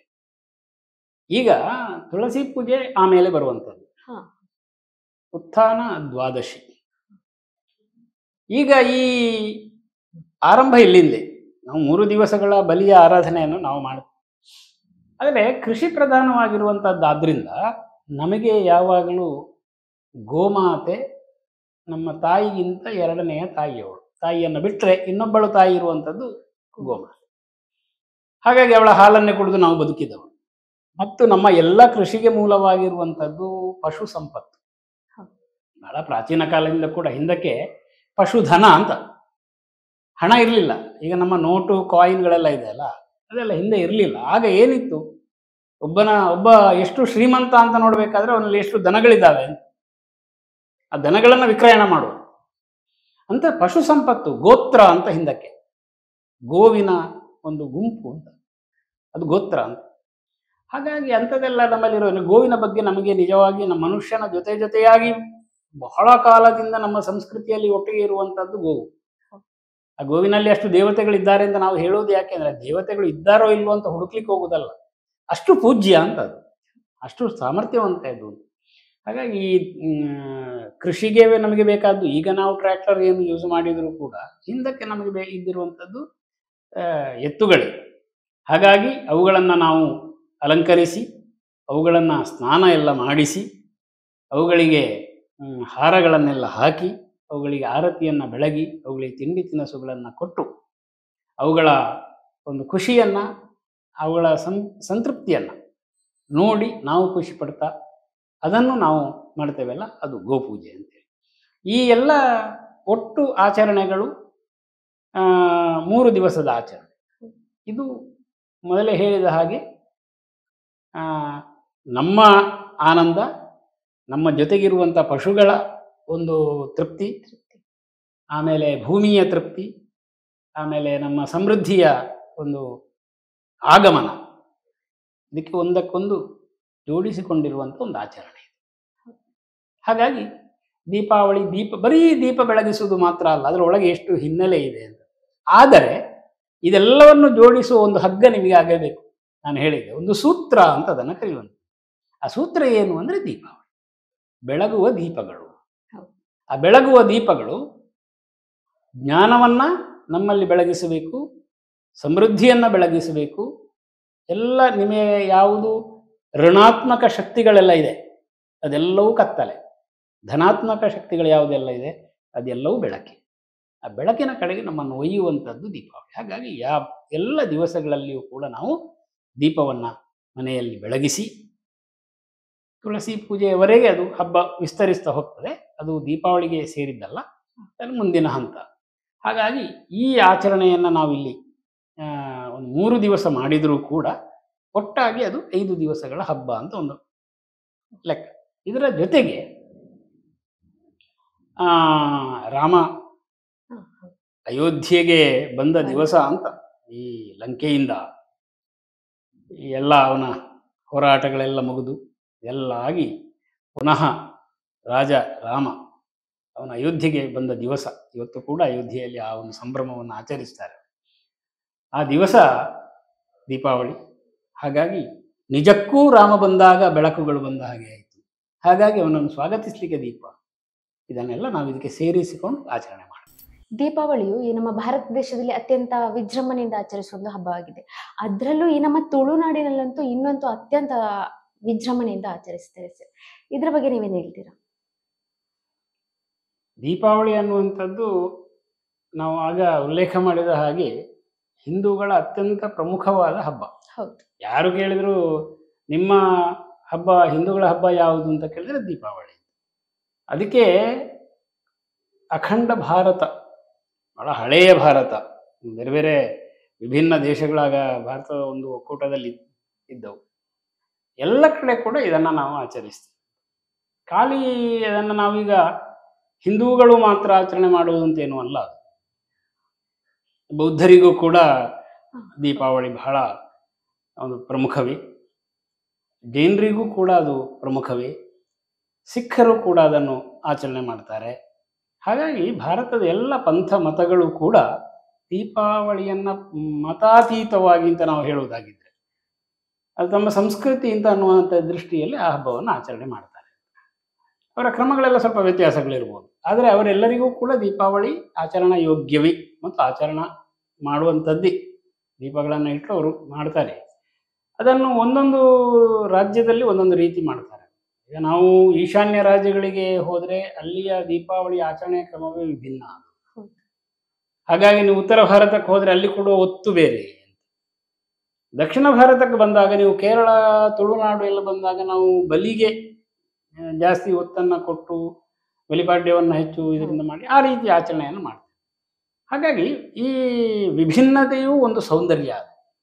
ಆ ವಿಭಿನ್ನತೆಯಿಂದಾಗಿ ಅದೆಷ್ಟೋ ಹೊಸ ಹೊಸ ರೀತಿಯ ಸಂಸ್ಕೃತಿ ಅದರಿಂದ ಹುಟ್ಟಿ ಬೆಳೀತದೆ ಅಂತ. ಹಾಗಾಗಿ ದೀಪಾವಳಿ ಎಲ್ಲರಿಗೂ ಸಲ್ಲುವಂಥದ್ದು ಒಂದು. ಇನ್ನೊಂದೇನು ಅಂತ ಕೇಳಿದರೆ, ನಾನಾಗಲೇ ಹೇಳಿದೆ ನಿಮಗೆ, ಪರದೇಶಗಳಲ್ಲಿಯೂ ಕೂಡ ಈಗ ದೀಪಾವಳಿ ಆಚರಣೆಯನ್ನು ಸರ್ವಮಾನ್ಯವಾಗಿ ಅದು ಇದೆ, ಅದು ಈಗ ಆಚರಣೆ. ಹಾಗಾಗಿ ಭಾರತದಲ್ಲಿ ಮಾತ್ರ ಅಲ್ಲ, ತುಳುನಾಡಿನಲ್ಲಿ ಮಾತ್ರ ಅಲ್ಲ, ಜಗತ್ತಿನಾದ್ಯಂತ ಇದಕ್ಕೆ ಒಂದು ಮನ್ನಣೆಯನ್ನು ಬಂದದ್ರಿಂದ ದೀಪಾವಳಿಯು ಸರ್ವ ಜನರಿಂದಲೂ ಸರ್ವ ಕಡೆಯಲ್ಲಿಯೂ ಕೂಡ ಈಗ ಆಚರಣೆಯಲ್ಲಿ ಇದೆ. ಮತ್ತು ತನ್ನ ಆ ವೈಭವ, ತನ್ನ ಒಂದು ಏನು ಖುಷಿಯನ್ನು ಎಲ್ಲ ಕಡೆ ವಿಸ್ತರಿಸ್ತಾ ಇದೆ. ಸರ್, ದೀಪಾವಳಿ ಅಂತ ಹೇಳಿದ್ರೆ ಈಗ ಎಲ್ಲೆಡೆ ಪಟಾಕಿ ಶಬ್ದ ಕೇಳಿಸ್ತದೆ. ಈ ಪಟಾಕಿ ಶಬ್ದ ಮೊದಲಿಂದ ಅಂದ್ರೆ ಹಳೆಯ ನಮ್ಮ ಪೂರ್ವಜರ ಕಾಲದಿಂದಲೂ ಇದು ರೂಢಿಯಲ್ಲಿತ್ತ, ಅಥವಾ ಈಗಿನ ಈ ಯುವ ಪೀಳಿಗೆಯಲ್ಲಿ ಅಥವಾ ಆಧುನಿಕ ಜಗತ್ತಿನಲ್ಲಿ ಮಾತ್ರ ನಾವು ಈ ಪಟಾಕಿ ಶಬ್ದವನ್ನು ಕೇಳಿ ಅಥವಾ ಇದು ದೀಪಾವಳಿ ಅಂತ ಹೇಳಿ ಸಂಭ್ರಮಿಸೋದ? ಸರಿಯಾದ ಒಂದು ಪ್ರಶ್ನೆ. ಅಂದರೆ ಈಗ ನಾವು ಇದಕ್ಕೆ ನಿಮಗೆ ಐತಿಹಾಸಿಕವಾದ ದಾಖಲೆಗಳು ಸಿಗ್ತದ ಅಂತ ಕೇಳಿದರೆ ಕಷ್ಟ ಸಾಧ್ಯ. ಆದರೆ ಒಂದು ಕಾಮನ್ ಸೆನ್ಸನ್ನು ನಾವು ಯೂಸ್ ಮಾಡಿಕೊಂಡ್ರೆ, ನಮ್ಮ ಒಂದು ಸಾಮಾನ್ಯ ಜ್ಞಾನವನ್ನು ಉಪಯೋಗಿಸಿಕೊಂಡ್ರೆ, ಈಗ ಏನು ಅಂದರೆ ಪಟಾಕಿಗಳ ಬಗ್ಗೆ ಬಹಳ ಗಲಾಟೆಗಳೆಲ್ಲ ನಡೀತಾ ಇದ್ದಾವೆ. ಕೊನೆಗೆ ಈಗ ನಮಗೆ ನಮ್ಮ ನ್ಯಾಯಾಲಯಗಳು ಹಸಿರು ಪಟಾಕಿಯನ್ನು ನೀವು ಹೊಡಿಬೋದು ಅಂತ. ಕಾರಣ ಏನು ಅಂತ ಕೇಳಿದ್ರೆ ಅದೊಂದು ಸಣ್ಣದಾದ ಜಿಜ್ಞಾಸೆ. ಈ ಪಟಾಕಿ ಅನ್ನೋದು ಪರಿಸರ ಮಾಲಿನ್ಯ ಉಂಟು ಮಾಡ್ತದೆ. ನಮ್ಮ ಹಬ್ಬಗಳೆಲ್ಲವೂ ಪರಿಸರಕ್ಕೆ ಪೂರಕ, ಪರಿಸರಕ್ಕೆ ಒಳ್ಳೇದು ಮಾಡುವಂಥದ್ದು ನಮ್ಮ ಹಬ್ಬಗಳೆಲ್ಲ, ಪರಿಸರದ ಒಟ್ಟಿಗೆ ಇರುವಂಥದ್ದು. ಈ ಪಟಾಕಿ ಅನ್ನುವುದು ಅದನ್ನು ತೊಂದರೆ ಮಾಡ್ತದೆ ಅಲ್ವಾ ಅನ್ನುವಂಥ ಒಂದು ಪ್ರಶ್ನೆ. ಅದಕ್ಕೆ ವಿರೋಧಗಳು ಅಷ್ಟೇ ಇದೆ. ಬೇರೆ ಬೇರೆ ಸಂಗತಿ ಆಗುವಾಗ ಎಷ್ಟು ಮಾಲಿನ್ಯ ಆಗುವುದಿಲ್ಲ, ಬರೀ ಪಟಾಕಿಯಿಂದ ಒಂದು ದಿವಸ ನೀವು ಮಾಲಿನ್ಯ ಆಗ್ತದ ಅಂತ ಅದಕ್ಕೆ ಎದುರು ಪ್ರಶ್ನೆ. ಅದು ಇದ್ದದ್ದೇ, ಅದು ಸಹಜವಾಗಿ. ಆದರೆ ಪಟಾಕಿಯೇ ದೀಪಾವಳಿ ಅಲ್ಲ. ನಮ್ಮ ದೀಪಾವಳಿ, ನಾನೀಗ ಇಷ್ಟೊತ್ತು ನಾವೆಲ್ಲ ಏನು ಚರ್ಚೆ ಮಾಡಿದೆವು, ಮಾತಾಡಿದೆವು, ಅದು ಎಷ್ಟು ಆಚರಣೆ ಇದೆ, ಅದರಲ್ಲಿ ಎಷ್ಟು ವಿಷಯಗಳಿದ್ದಾವೆ. ಅದಕ್ಕೆ ಒಂದು ಸಂಭ್ರಮಕ್ಕೆ ಸೇರಿಸಿಕೊಂಡು ಒಂದು ಪಟಾಕಿಯನ್ನು ಎಲ್ಲ ಹೊಡೆಯುವಂಥದ್ದು. ಆದರೆ ಈ ಸಂದರ್ಭಗಳಲ್ಲಿ ಪಟಾಕಿಯೇ ಮುಖ್ಯವಾಗಿ ಸಾವಿರಾರು ರೂಪಾಯಿಯ ಪಟಾಕಿಗಳನ್ನು ತಂದು ಅದನ್ನು ಒಡೆದು ಅದೇ ದೀಪಾವಳಿ ಅಂತ ನಾವು ಕಲ್ಪಿಸುವಂಥದ್ದು ತಪ್ಪು. ಮತ್ತು ಈ ಪಟಾಕಿ ಬಹುತೇಕ ಬಹಳ ಹಿಂದೆ ಪಟಾಕಿಗಳು ಇದ್ದಿರಲಿಕ್ಕಿಲ್ಲ ಅದು ಅಂತ. ಯಾಕೆಂದರೆ ನಿಮಗೆ ಸುಡುಮದ್ದಿನ ಈ ಅದರ ಹುಡಿ ಏನಿದೆ ಅದರ ಕಲ್ಪನೆ ಬಂದದ್ದೇ ಕೆಲವು ಶತಮಾನಗಳ ಹಿಂದೆ. ಅಲ್ಲಿಂದ ನಂತರ ಅದನ್ನು ಉಪಯೋಗಿಸ್ತಾ ಇದ್ರು. ಅದೇ ನಿಜವಾಗಿ ಕೆಲವು ಸಂದರ್ಭಗಳಲ್ಲಿ ನಾವು ನಮ್ಮ ಆರಾಧನೆಯಲ್ಲಿ ಕಾಣ್ತೇವೆ. ಹಿಂದೆ ಎಲ್ಲ ನಿಮಗೆ ಈಗಿನ ಹಾಗೆ ಸಂವಹನಕ್ಕೆ ಸಂಪರ್ಕ ಮಾಧ್ಯಮಗಳೆಲ್ಲ ಇರಲಿಲ್ಲ. ಸಂಪರ್ಕ ಮಾಧ್ಯಮಗಳಿಲ್ಲದಿದ್ದಾಗ ದೂರದವನಿಗೆ, ಒಂದು 4 ಮೈಲು 10 ಮೈಲು ದೂರದವನಿಗೆ ಅವನಿಗೆ ನಮ್ಮ ತಲುಪಿಸಬೇಕು, ಎಂಥದೋ ಒಂದು ವಿಷಯವನ್ನು ತಲುಪಿಸಬೇಕು. ಈಗ ಒಂದು ಜಾತ್ರೆ ಆಗ್ತದೆ ಅಂತ ಇಟ್ಕೊಳ್ಳಿ, ಅದು ಒಂದು ದೈವಗಳ ಆರಾಧನೆ ಆಗ್ತದೆ ಅಂತ ಇಟ್ಕೊಳ್ಳಿ. ಆಗ ಒಂದು ಗರ್ನಲ್ ಸಿಡಿಸಿತು. ಗರ್ನಲ್ ಎತ್ತು ಬಿಸಾಕುವಾಗ ಅದು ಮೇಲಿನಿಂದ ಸಿಡಿತದೆ. ಆ ಶಬ್ದ ಅಷ್ಟು ದೀರ್ಘ ಅದು ಬಹಳ ದೂರದ ತನಕ ಅದು ಕೇಳಿಸ್ತದೆ. ಆಗ ಎಲ್ಲಿಯೋ ದೂರದಲ್ಲಿದ್ದವನಿಗೆ ಏನೋ ಆಗ್ತಾ ಇದ್ದ, ಅವ್ರಿಗೆ ಲೆಕ್ಕಾಚಾರ ಇರ್ತದೆ ಇಂಥದಕ್ಕೆ ಓಡಿಸಬೇಕು ಅಂತ. ಈ ನಿಮ್ಮ ಉತ್ಸವಗಳಲ್ಲೆಲ್ಲ ಅದು ಒಟ್ರಾಸಿ ಓಡಿಸುವುದಿಲ್ಲ, ಅದು ದೇವರು ಹೊರಡುವಾಗ ಹಾಗೆಲ್ಲ ಇದೆ, ಅದೊಂದು ಸಿಗ್ನಲ್ ಅದು ಅಂತ ಜನಗಳಿಗೆ ಗೊತ್ತಾಗಲಿ ಅಂತ ಹಾಗೆ ಒಂದು ಸುಡುಮದ್ದುಗಳ ಆರಂಭ ಆದದ್ದು. ಹಾಗೆ ಆರಂಭ ಆದದ್ದು ಏನಾಯಿತು ಅಂತ ಕೇಳಿ ಪಟಾಕಿ, ಆಮೇಲೆ ಅದನ್ನು ಜಾಸ್ತಿ ಜಾಸ್ತಿ ನಾವು ಉಪಯೋಗಿಸ್ತಾ ಈಗ ಪಟಾಕಿಗಳೇ ಹಬ್ಬ ಅಂತ ಅನ್ನುವ ಅಲ್ಲಿವರೆಗೆ ಬಂದಿದೆ. ಮತ್ತು ಅದರಿಂದ ಸುಮಾರು ಅಪಾಯಗಳು ಎಲ್ಲ ಸಂಭವಿಸ್ತದೆ ಅಂತ. ನಾವು ಮಕ್ಕಳು ಅದನ್ನು ಅಜಾಗ್ರತೆಯಿಂದ ಉಪಯೋಗಿಸುವಂಥದ್ದು, ಕಣ್ಣುಗಳನ್ನು ಪ್ರತಿ ವರ್ಷ ಆಸ್ಪತ್ರೆಗಳಲ್ಲಿ ಆ ಬಗ್ಗೆ ಸೂಚನೆಗಳು ಬರುವಂಥ ಎಷ್ಟೋ ಜನ ಕಣ್ಣು ಕಳ್ಕೊಂಡು ಅಥವಾ ಮೈಕೈ ಎಲ್ಲ ಸುಟ್ಟುಕೊಂಡು ಆಗುವಂಥದ್ದು ಇದೆ. ಆದ್ದರಿಂದ ಪಟಾಕಿಗೆ ಕೊಡಬೇಕಾದಂಥ ಮಹತ್ವ ಜಾಸ್ತಿ ಆಯಿತು ಒಂದು ರೀತಿಯಲ್ಲಿ. ಅಷ್ಟ ಅಗತ್ಯ ಇಲ್ಲ ಅದು. ಸಂಭ್ರಮಕ್ಕೆ ಏನೋ ಒಂದು ಮಕ್ಕಳು ಒಂದೆರಡು ಉಳಿಸಿದರೆ ಅದರಲ್ಲೇನು ಅಂತ ತಪ್ಪಾಗಲಿಕ್ಕಿಲ್ಲ, ಅಂಥ ದೊಡ್ಡ ಪರಿಸರವೂ ಏನೂ ಆಗಲಿಕ್ಕಿಲ್ಲ. ಆದರೆ ಈಗ ನ್ಯಾಯಾಲಯ ಅದನ್ನು ಅಧಿಕೃತವಾಗಿ ಹೇಳಿದೆ, ನಮ್ಮ ನ್ಯಾಯಾಲಯ ಹೇಳಿದ್ದನ್ನು ನಾವು ಒಪ್ಪಬೇಕು. ಹಸಿರು ಪಟಾಕಿ ನೀವು ಉಪಯೋಗಿಸಿ, ಅದು ಸಣ್ಣ ಪ್ರಮಾಣದಲ್ಲಿ ಉಪಯೋಗಿಸಿ, ಸಂಭ್ರಮವೂ ಇರಲಿ. ಆದರೆ ಅದರ ಜೊತೆಗೆ ನೀವು ಮಾಡಬೇಕಾದದ್ದೇನು, ಏನು ನಾವು ಹಬ್ಬದಲ್ಲಿ ಆಚರಣೆ ಮಾಡಬೇಕು ಅದನ್ನು ಮಾಡಬೇಕು. ಅದು ಅರ್ಥಪೂರ್ಣವಾಗಿ ಇರಬೇಕು ಅಂತ. ಆ ಪದ ಬಹಳ ಮುಖ್ಯ, ಅರ್ಥಪೂರ್ಣವಾಗಿ ಇರಬೇಕು ಅಂತ. ಹಾಗಾಗಿ ಅದು ನಾವು ಪರಂಪರೆಯಲ್ಲಿ ಕಲ್ತುಕೊಳ್ಬೇಕು, ಮಾಡಬೇಕು. ಮತ್ತು ಮಕ್ಕಳಿಗೆ ಅದನ್ನು ತಿಳಿಸ್ಬೇಕು, ನಾವು ಈ ರೀತಿ ಮಾಡಬೇಕು, ನಾವು ಇದು ಚಂದ. ಸರ್, ಆಗಲೇ ನೀವು ಒಂದು ಮಾತು ಹೇಳಿದ್ರಿ, ದೀಪಾವಳಿಯಲ್ಲಿ ವಿವಿಧ ರೀತಿಯ ಒಂದು ಆಚರಣೆಗಳನ್ನು ಒಳಗೊಂಡಿದೆ ಅದು ದೀಪಾವಳಿ ಹಬ್ಬವು ಅಂತ. ಈ ಹಬ್ಬಗಳ ವಿವಿಧ ರೀತಿಯ ಆಚರಣೆ ಇದು ದೇಶದ ಎಲ್ಲೆಡೆಯೂ ಕೂಡ ಕಾಣ್ಬೋದಾ ಅಥವಾ ಕೆಲವು ಸೀಮಿತ ಪ್ರದೇಶಗಳಿಗೆ ಮಾತ್ರ ಕಾಣ್ಬೋದಾ? ಇಲ್ಲ, ಈಗಾಗಲೇ ನಾವು ಹೇಳಿದಾಗೆ ಭಾರತದ ಎಲ್ಲ ಮೂಲೆಗಳಲ್ಲಿ ಕೂಡ ದೀಪಾವಳಿ ಆಚರಣೆ ಇದ್ದೇ ಇದೆ. ಅದಕ್ಕೆ ನಿಮಗೆ ಪ್ರಾದೇಶಿಕ ಭಿನ್ನತೆ ಏನೂ ಇಲ್ಲ, ಪ್ರಾದೇಶಿಕ ವೈವಿಧ್ಯ ಇರ್ಬೋದು. ಈಗ ಇವತ್ತು ನೀವು ಅಯೋಧ್ಯೆಗೆ ಹೋದರೆ ಅಯೋಧ್ಯೆಯಲ್ಲಿ ಆಚರಣೆ ಮಾಡುವ ರೀತಿಯೇ ಬೇರೆ ದೀಪಾವಳಿಯನ್ನು. ಅಲ್ಲಿಯ ಅವರಿಗೆ ಮುಖ್ಯ ಆಗುವಂಥ ವಿಷಯವೇ ಬೇರೆ. ನಮಗೆ ತುಳುನಾಡಿನವರಿಗೆ, ಪರಶುರಾಮ ಸೃಷ್ಟಿಯವರಿಗೆ ನಮಗೆ ಯಾವುದು ಮುಖ್ಯ, ತುಳುವಾಲ ಬಲಿ ಅಂದರೆ ಅದು ನಮಗೆ ಅದು ಬಹಳ ಮುಖ್ಯ. ಅದಕ್ಕೆ ಸಂಬಂಧಪಟ್ಟ ಆಚರಣೆಗಳು, ಅದಕ್ಕೆ ಸಂಬಂಧಪಟ್ಟ ಹಾಡುಗಬ್ಬಗಳು ನಮ್ಮಲ್ಲಿ ಸೃಷ್ಟಿಯಾಗಿದೆ. ಅದಕ್ಕೆ ಸಂಬಂಧಪಟ್ಟಂತಹ ವಿಭಿನ್ನವಾದ ರೀತಿಗಳು ನಮ್ಮಲ್ಲಿ ಇದ್ದಾವೆ. ಹಾಗೆಯೇ ನಮಗೆ ಗೋವುಗಳು, ಅದು ನಮಗೆ ಮುಖ್ಯ. ಹಾಗೆ ಅಂತೇಳಿ ನಿಮಗೆ ದಕ್ಷಿಣ ಭಾರತದ ಒಂದು ಕ್ರಮಗಳು, ಉತ್ತರ ಭಾರತದ ಕ್ರಮಗಳು ಭಿನ್ನವಾಗಿದ್ದಾವೆ. ನೀವು ಪಂಜಾಬಿಗೆ ಹೋದರೆ ಪಂಜಾಬಿನಲ್ಲೂ ದೀಪಾವಳಿ ಆಚರಣೆ ಇದೆ, ಸಿಖ್ಖರು ದೀಪಾವಳಿ ಆಚರಣೆ ಮಾಡ್ತಾರೆ. ನೀವು ಹಾಗೆ ಬೌದ್ಧರಲ್ಲಿ ಹೋದರೆ ಅವರ ಆಚರಣೆಯೇ ಭಿನ್ನ. ಜೈನರಿಗೆ ಕೂಡ ಅದು ಮಹತ್ವವೇ ಅಲ್ವ, ಅವರು ಅದನ್ನು ಬೇರೆ ರೀತಿಯಲ್ಲಿ ಮಾಡ್ತಾರೆ. ಎಲ್ಲದಕ್ಕೂ ಸೂತ್ರಪ್ರಾಯವಾಗಿರುವಂಥದ್ದು ದೀಪಗಳು. ಉರಿಯುವ ದೀಪ, ಅದು ಬೆಳಕಿನ ದೀಪ, ಅದು ಜ್ಞಾನದ ದೀಪ, ಅದು ಸಮೃದ್ಧಿಯ ದೀಪ, ಅದು ಎಲ್ಲರಿಗೂ ಒಂದೇ. ಹಾಗಾಗಿ ಜಾತಿಗಳು, ಪಂಥಗಳು, ಮತಗಳು, ಪ್ರಾದೇಶಿಕತೆ ಎಲ್ಲ ಭಿನ್ನತೆಗಳನ್ನು ಒಗ್ಗೂಡಿಸುವ ಒಂದು ಹಬ್ಬ ಇದ್ದರೆ ಅದು ದೀಪಾವಳಿ. ಅದು ಏಕತೆಯ ಪ್ರತೀಕ. ಅದು ಇಡೀ ಭಾರತೀಯರನ್ನು, ಭಾರತೀಯ ಸಂಸ್ಕೃತಿಯನ್ನು ಏನು ನಾವು ಪರಂಪರೆಯಲ್ಲಿ ಅದನ್ನು ಕಂಡುಕೊಂಡಿದ್ದೇವೆ ಆ ಎಲ್ಲವನ್ನು ಜೋಡಿಸಿಕೊಂಡು ಒಂದು ಏಕಸೂತ್ರತೆಯನ್ನು ತರುವಂಥ ಹಬ್ಬ ಇದ್ದರೆ ಅದು ದೀಪಾವಳಿ. ಅದು ವಿಭಿನ್ನವಾದ ಆಚರಣೆ ಇಡೀ ಭಾರತದಲ್ಲಿದೆ, ಅದು ಒಪ್ಪತಕ್ಕ ವಿಷಯ. ಆದರೆ ನಮ್ಮದು ಮೇಲೂ ಅವರದ್ದು ಕೀಳು ಅಂತಲ್ಲ, ಅಥವಾ ಅವರದ್ದು ಸರಿಯಲ್ಲ ನಮ್ಮದು ಸರಿ ಅಂತ ಸಹ ಅಲ್ಲ. ಅದು ಚಂದ, ಅಲ್ಲಿಗೆ ಅದದ್ದು ಚಂದ. ಹಾಗಾಗಿ ಎಲ್ಲ ಕಡೆಯೂ ಈ ಹೊಸ ವರ್ಷದ ಸಂಭ್ರಮವನ್ನು, ಹೊಸ ಬಟ್ಟೆಯನ್ನು ಧರಿಸಿಕೊಂಡು, ಸಿಹಿಗಳನ್ನೆಲ್ಲ ಮಾಡಿಕೊಂಡು, ದೀಪಗಳನ್ನು ಉಲಿಸಿಕೊಂಡು ಸಂಭ್ರಮಿಸುವುದು ಭಾರತೀಯರಾದವರ, ಭಾರತೀಯ ಮೂಲದವರ, ಬೇರೆ ದೇಶಗಳಿಗೆ ಹೋಗಿದ್ರು ಕೂಡ ಪಂಥಾತೀತವಾದ ಒಂದು ಸಂಭ್ರಮವನ್ನು ಉಂಟು ಮಾಡುವ ಹಬ್ಬ ಅದು. ಅದರಲ್ಲಿ ಯಾವುದೇ ಭೇದ. ಆಹಾರ ಖಾದ್ಯಗಳಲ್ಲಿ ನೋಡುವುದಾದರೆ ಈ ನಮ್ಮ ತುಳುನಾಡಿನಲ್ಲಿ ವಿಶೇಷವಾಗಿ ಉದ್ದಿನ ಹಿಟ್ಟಿಗಳಲ್ಲಿ ವಿವಿಧ ರೀತಿಯ ಖಾದ್ಯಗಳನ್ನು ತಯಾರಿಸ್ತಾರೆ ಸರ್. ಇದಕ್ಕೆ ಯಾವುದಾದ್ರೂ ರೀತಿಯ ಹಿನ್ನೆಲೆ ಇದೆಯಾ ಅಥವಾ ಇನ್ಯಾವುದಾದ್ರೂ ರೀತಿಯ ವಿಶೇಷವಾದ ಖಾದ್ಯಗಳನ್ನೇನಾದ್ರೂ ತಯಾರಿಸ್ತಾರ? ಸಾಮಾನ್ಯವಾಗಿ ನಮ್ಮ ಹಬ್ಬಗಳೆಲ್ಲವೂ ಕೂಡ ಹೇಳಿದಾಗೆ ನಮ್ಮ ವೃತ್ತಿ ಕೃಷಿಯಾಗಿತ್ತು ಮತ್ತು ಪರಿಸರಕ್ಕೆ ಪೂರಕವಾಗಿ ಈಗೆಲ್ಲ ನಮಗೆ ಬೇರೆ ಬೇರೆ ಖಾದ್ಯಗಳು ಬೇಕಾದಾಗ ಸಿಗ್ತದೆ ಅಂತ ಹೇಳಿದೆ ನಾನು. ಹಾಗೆ ನಮಗೆ ಯಾವ ಸಮಯವೂ ಇಲ್ಲ, ಈಗ ಯಾವ ಋತು ಧರ್ಮಗಳು ಇಲ್ಲ, ಯಾವುದೂ ಇಲ್ಲ. ಆದರೆ ಹಿಂದಿನವರಿಗೆ ಹಾಗೆಲ್ಲ ಅವರಿಗೆ ಅವರದೇ ಆದಂಥ ಒಂದು ಪುಟ್ಟ ಪ್ರಪಂಚ, ಅದು ಆ ಪರಿಸರದಲ್ಲಿ ಏನು ಲಭ್ಯ ಇತ್ತು ಅದನ್ನು ಇಟ್ಕೊಂಡು ಮಾಡ್ತಾ ಇದ್ರು. ಮತ್ತು ಆ ಕಾಲಕ್ಕೆ ಆ ಹಬ್ಬದ ಸಮಯಕ್ಕೆ ಯಾವುದು ಬೇಕೋ ಅದು.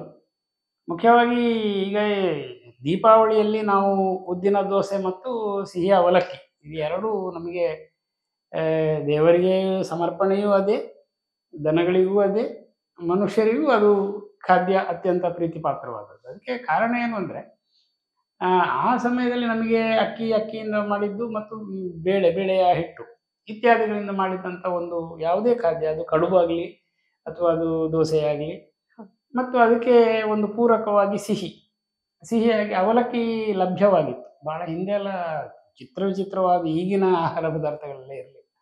ಹಾಗಾಗಿ ಅದಕ್ಕೆ ಏನು ಅವಲಕ್ಕಿ ಲಭ್ಯ ಇತ್ತು. ಊರುಗಳಲ್ಲಿ ಅವಲಕ್ಕಿಯನ್ನು ಮಾಡ್ತಾ ಇದ್ರು.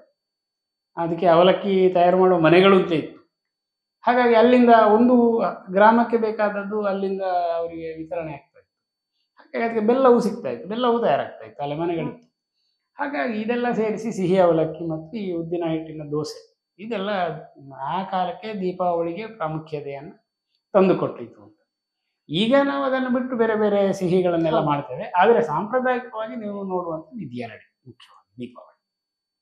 ಸರ್, ಈ ರೀತಿಯ ಖಾದ್ಯಗಳನ್ನು ನಮ್ಮ ತುಳುನಾಡಿನಲ್ಲಿ ಮಾತ್ರ ನೋಡ್ಬೋದು ಅಥವಾ ಉತ್ತರ ಕನ್ನಡ ಆ ಕಡೆ ಕೂಡ ಇಂಥ ರೀತಿಯ ಖಾದ್ಯಗಳನ್ನೇ ಮಾಡ್ತಾರೆ? ನನಗೆ ಅದರ ಬಗ್ಗೆ ಬಹುತೇಕ ಮಾಹಿತಿ ಇಲ್ಲ. ಆದರೆ ಒಂದು ಏನು ಅಂತ ಕೇಳಿದ್ರೆ, ಇನ್ನು ಪ್ರಾದೇಶಿಕ ಭಿನ್ನತೆ ಇದ್ದೇ ಇದೆ. ನಮಗೆ ಯಾವುದು ನಮಗೆ ಅಕ್ಕಿ ಮುಖ್ಯವಾದ ವಸ್ತು ಆಗಿ ಉದ್ದಿನ ಹಿಟ್ಟು ನಮಗೆ ಮುಖ್ಯವಾದ ವಸ್ತು ಆದರೆ, ನೀವು ಉತ್ತರ ಭಾರತಕ್ಕೆ ಹೋದಾಗ ಅವರ ತಿಂಡಿಗಳು, ಅವರ ತೀರ್ಥಗಳು ಎಲ್ಲವೂ ವ್ಯತ್ಯಾಸ. ಹಾಗಾಗಿ ಅಲ್ಲಿ ಬೇರೆ ಖಾದ್ಯಗಳು ಇರ್ತದೆ ಸಹಜವಾಗಿ ಇದೆ ನಮ್ಮ ಒಂದು ಸಣ್ಣ ಇದರ ಪ್ರಕಾರ ಕೂಡ ಇದೆ, ವ್ಯತ್ಯಾಸ ಇದೆ. ಮತ್ತು ಸಿಹಿ ಅವರು ಮಾಡುವ ರೀತಿಯೂ ಭಿನ್ನವೇ, ಅವರ ಸಿಹಿ ತಿಂಡಿಗಳು ಬೇರೆ. ನಾವು ನಮ್ಮ ಪರಿಸರಕ್ಕೆ ಏನು ಒಗ್ಗುತ್ತದೆ, ನಮ್ಮ ಈ ಉಷ್ಣ ವಾತಾವರಣ ಇದಕ್ಕೆ ಸಂಬಂಧಪಟ್ಟು ಮಳೆ ಹೋಗಿ ಇನ್ನೇನು ಚಳಿಗಾಲ ಬರುವಂಥದ್ದು, ಈ ಕಾಲದ ವೈಪರೀತ್ಯವನ್ನು ತಡೆದುಕೊಳ್ಳುವಂಥ ಆಹಾರ ಅದಕ್ಕೆ ಸಂಬಂಧಪಟ್ಟು ನಾವು ಮಾಡ್ತಾ ಹೋಗ್ತೇವೆ. ಸರ್, ನಮ್ಮಲ್ಲಿ ಯಾವುದೇ ಒಂದು ಪ್ರತಿಯೊಂದು ಆಚರಣೆಗಳಲ್ಲಿಯೂ ದಾನ ಧರ್ಮವನ್ನು ಮಾಡುವುದೊಂದು ಮೊದಲಿಂದ ರೂಢಿಯಲ್ಲಿದೆ ಸರ್. ಈ ಅದಕ್ಕಿಂತ ದೀಪಾವಳಿಯಲ್ಲಂತೂ ವಿಶೇಷವಾಗಿ ಹೆಚ್ಚಾಗಿ ದಾನ ಧರ್ಮವನ್ನು ಮಾಡ್ತಾರೆ ಸರ್. ಇದ್ರ ಬಗ್ಗೆ ಯಾವುದಾದ್ರೂ ಹಿನ್ನೆಲೆ ಇದೆಯಾ? ನಮಗೆ ಕೆಲವು ಸಲ ಕಾಣೋದೇನೆಂದರೆ, ಈಗ ನಮ್ಮ ಸಮಾಜ ಬಹಳ ಒಂದು ದೀರ್ಘಕಾಲದಿಂದ ಒಂದು ಸಾಮರಸ್ಯದಲ್ಲಿ ಬಾಳಿ ಬದುಕಿದೆ. ನಮ್ಮಲ್ಲಿ ಜಾತೀಯ ತಾರತಮ್ಯಗಳಿತ್ತು, ನಮ್ಮಲ್ಲಿ ವರ್ಗೀಯ ತಾರತಮ್ಯಗಳಿತ್ತು, ಅದೆಲ್ಲ ಇದ್ದದೇ ಸಮಾಜದಲ್ಲಿ ಎಲ್ಲವೂ ಇತ್ತು, ಎಲ್ಲರೂ ಒಪ್ಪಿಕೊಂಡು ಅದನ್ನು ಹೋಗ್ತಾ ಇದ್ರು. ಆದರೆ ಬಡವರ ಸಂಖ್ಯೆಯು ಜಾಸ್ತಿ ಇತ್ತು, ಉಳ್ಳವರು ಸ್ವಲ್ಪ ಕಡಿಮೆಯಲ್ಲೇ ಇದ್ದರು, ಇದ್ದದರಲ್ಲೆಲ್ಲ ಮಾಡಿಕೊಂಡು ತಿಂತಾ ಇದ್ರು. ಆದರೆ ಹಬ್ಬ ಬಂದಾಗ ಸಮಾಜದಲ್ಲಿ ನಮ್ಮಲ್ಲಿ ಬಹಳ ದೊಡ್ಡದಾದಂಥ ಒಂದು ಹೊಡೆದಾಟದ ಕ್ರಾಂತಿಗಳು ಯಾಕೆ ಆಗಲಿಲ್ಲ ಅಂದರೆ, ಸಮಾಜದ ಒಳಗೆ ಒಂದು ಸಂಬಂಧ, ಒಂದು ಸಾಮರಸ್ಯ ಇತ್ತು. ಅವನು ಶ್ರೀಮಂತನಾಗಲಿ ಬಡವನಾಗಲಿ, ಅವನು ಯಾವುದೋ ಜಾತಿಯವನಾಗಲಿ ಈ ಜಾತಿಯವನಾಗಲಿ ಅದು ಇನ್ನೊಂದು ಅದೆಲ್ಲ ಅಲ್ಲ, ಮನುಷ್ಯನ ಒಂದು ಸಂಬಂಧ ಇತ್ತು. ಹಾಗಾಗಿ ಒಂದು ಹೊಕ್ಕು ಬಳಕೆಗಳಿತ್ತು, ಹೋಗಿ ತಿನ್ನುವಂಥದ್ದು. ಹಾಗಾಗಿ ಒಬ್ಬ ಹಬ್ಬವನ್ನು ಆಚರಣೆ ಮಾಡುವಾಗ ಇನ್ನೊಬ್ಬ ಅದನ್ನು ಮಾಡದೇ ಇರುವಂಥ ಸ್ಥಿತಿ ಬಂದರೆ ಅದಕ್ಕೆ ಎಲ್ಲರೂ ಸೇರಿಕೊಳ್ತಾ ಇದ್ರು. ನಾವು ದೀಪಾವಳಿ ಹಬ್ಬಗಳಲ್ಲಿ ನಾವೇ ನಮ್ಮ ಮನೆಗಳಲ್ಲಿ ನೋಡ್ತಾ ಇದ್ದೇವೆ. ನಮ್ಮ ಸುತ್ತಮುತ್ತ ಯಾರು ಎಲ್ಲ ಇರ್ತಾರೆ ಅವರಿಗೆ ಬಟ್ಟೆಗಳನ್ನು ನಾವು ಮನೆಯಿಂದ ಕೊಡ್ತಾ ಇದ್ವಿ. ನಾವು ಸಣ್ಣದಿರುವಾಗ ಅದನ್ನು ನೋಡಿದ್ದೇವೆ ಅಂತ. ಅಂದರೆ ಅವರು ಹೊಸ ಬಟ್ಟೆಯನ್ನು ಧರಿಸಲಿ, ಅವರವರ ಮನೆಯಲ್ಲಿ ಮಾಡ್ಬೋದು, ತರ್ಬೋದು, ಅದು ಬೇರೆ ವಿಷಯ. ಆದರೆ ನಾವಾಗಿ ಕೊಡುವುದರಿಂದ ಒಂದು ಉಂಟಾಗುವ ಒಂದು ಸಂಬಂಧ ಉಂಟಲ್ಲ, ಒಂದು ಪ್ರೀತಿ ವಿಶ್ವಾಸ ಉಂಟಲ್ಲ, ಅದು ಬಹಳ ಮುಖ್ಯ. ಅವನಲ್ಲಿ ಇಲ್ಲದೇ ಇರ್ಬೋದು, ಅವ ಹಬ್ಬ ಆಚರಣೆ ಮಾಡದೇ ಇರ್ಬೋದು, ಅದಲ್ಲ. ಎಲ್ಲರೂ ಹಬ್ಬವನ್ನು ಆಚರಣೆ ಮಾಡಬೇಕು, ಎಲ್ಲರೂ ಖುಷಿ ಪಡಬೇಕು. ಅದು ಸಮಾಜದಲ್ಲಿ ಆ ಒಂದು ಪ್ರಜ್ಞೆ ಇತ್ತಲ್ಲ, ಅದು ನಾವು ಎಪ್ರಿಷಿಯೇಟ್ ಮಾಡಬೇಕು, ಅದನ್ನು ಪ್ರೋತ್ಸಾಹ ಮಾಡಬೇಕು. ಅದು ಎಲ್ಲ ಹಬ್ಬಗಳಲ್ಲಿಯೂ ಇದೆ. ನಿಜವಾಗಿಯೂ ತಾವು ಬೆಳೆದದ್ದನ್ನು ಒಂದು ಮನೆಗೆ ಕೊಡುವಂಥದ್ದು, ಅಥವಾ ಅವರಲ್ಲಿ ಇದ್ದದನ್ನು ಅವರು ಈಚೆ ಕೊಡುವಂಥದ್ದು, ಈ ಹಂಚಿಕೊಂಡು ಬಾಳುವಂಥದ್ದೇ ಒಂದು ಸುಂದರವಾದ ಸಮಾಜ ಅದು. ಅದರಿಂದಾಗಿ ದಾನ ಧರ್ಮಗಳೆಲ್ಲ ಉಂಟಾದ. ಅದನ್ನು ಕೊನೆಗೆ ಏನು ಮಾಡಿದರೆ ಅಂದರೆ, ಅದಕ್ಕೆ ಒಂದು ಧಾರ್ಮಿಕವಾದಂತಹ ಸ್ಪರ್ಶವನ್ನು ಕೊಟ್ಟು, ನೀವು ದಾನ ಮಾಡಬೇಕು. ದಾನ ಮಾಡುವುದರಲ್ಲಿರುವ ಖುಷಿ ಉಂಟಲ್ಲ, ನಾವು ಹೇಳ್ತೇವೆ, ಮನೆಗೆ ಒಬ್ಬ ಊಟಕ್ಕೆ ಬಂದರೆ ನಮ್ಗೆ ಖುಷಿ ಆಗೋದು, ಅವನಿಗೆ ಊಟ ಬಡಿಸಿದರೆ ನಾವು ಸಂತಸ ಪಡೋದು, ಅವನು ಊಟ ಮಾಡೋದನ್ನು ನೋಡಿ ಸಂತಸ ಪಡೋದು. ಅಂತಹ ಒಂದು ಗುಣವನ್ನು ಈ ಸಮಾಜ, ಈ ಹಬ್ಬಗಳು ನಮಗೆ ಬೆಳೆಸಿಕೊಟ್ಟಿದೆ. ಹಾಗಾಗಿ ಈ ದಾನ ಧರ್ಮಗಳು ಹಬ್ಬದ ಒಂದು ಭಾಗವಾಗಿ ಬಂದಿದ್ದಾವೆ. ಎಲ್ಲರೂ ಕೂಡ ಹಬ್ಬವನ್ನು ಸಂತೋಷ ಪಡಲಿ ಅನ್ನೋ ದೃಷ್ಟಿಯಿಂದ, ಮತ್ತು ಸಮಾಜದಲ್ಲಿ ಕೇವಲ ಒಬ್ಬಂಟಿಯಾಗಿ ದ್ವೀಪವಾಗಿ ಯಾರೂ ಬದುಕಲಿಕ್ಕೆ ಆಗುವುದಿಲ್ಲ. ಹೌದು. ಸಂತೋಷವೂ ಇಲ್ಲ ಅದರಲ್ಲಿ. ಎಲ್ಲರೂ ಸೇರಿ ಆಚರಣೆ ಮಾಡಬೇಕು ಅನ್ನೋ ದೃಷ್ಟಿ, ದಾನ ಧರ್ಮಗಳು ಎಲ್ಲರೂ ಸಂತೋಷ ಪಡಲಿ, ಅದನ್ನು ಮಾಡ್ತಾ ಇದ್ರು ಹಿಂದಿನವರು. ಅದನ್ನು ಮುಂದುವರಿಸಬೇಕಾದದ್ದು ಮುಖ್ಯ.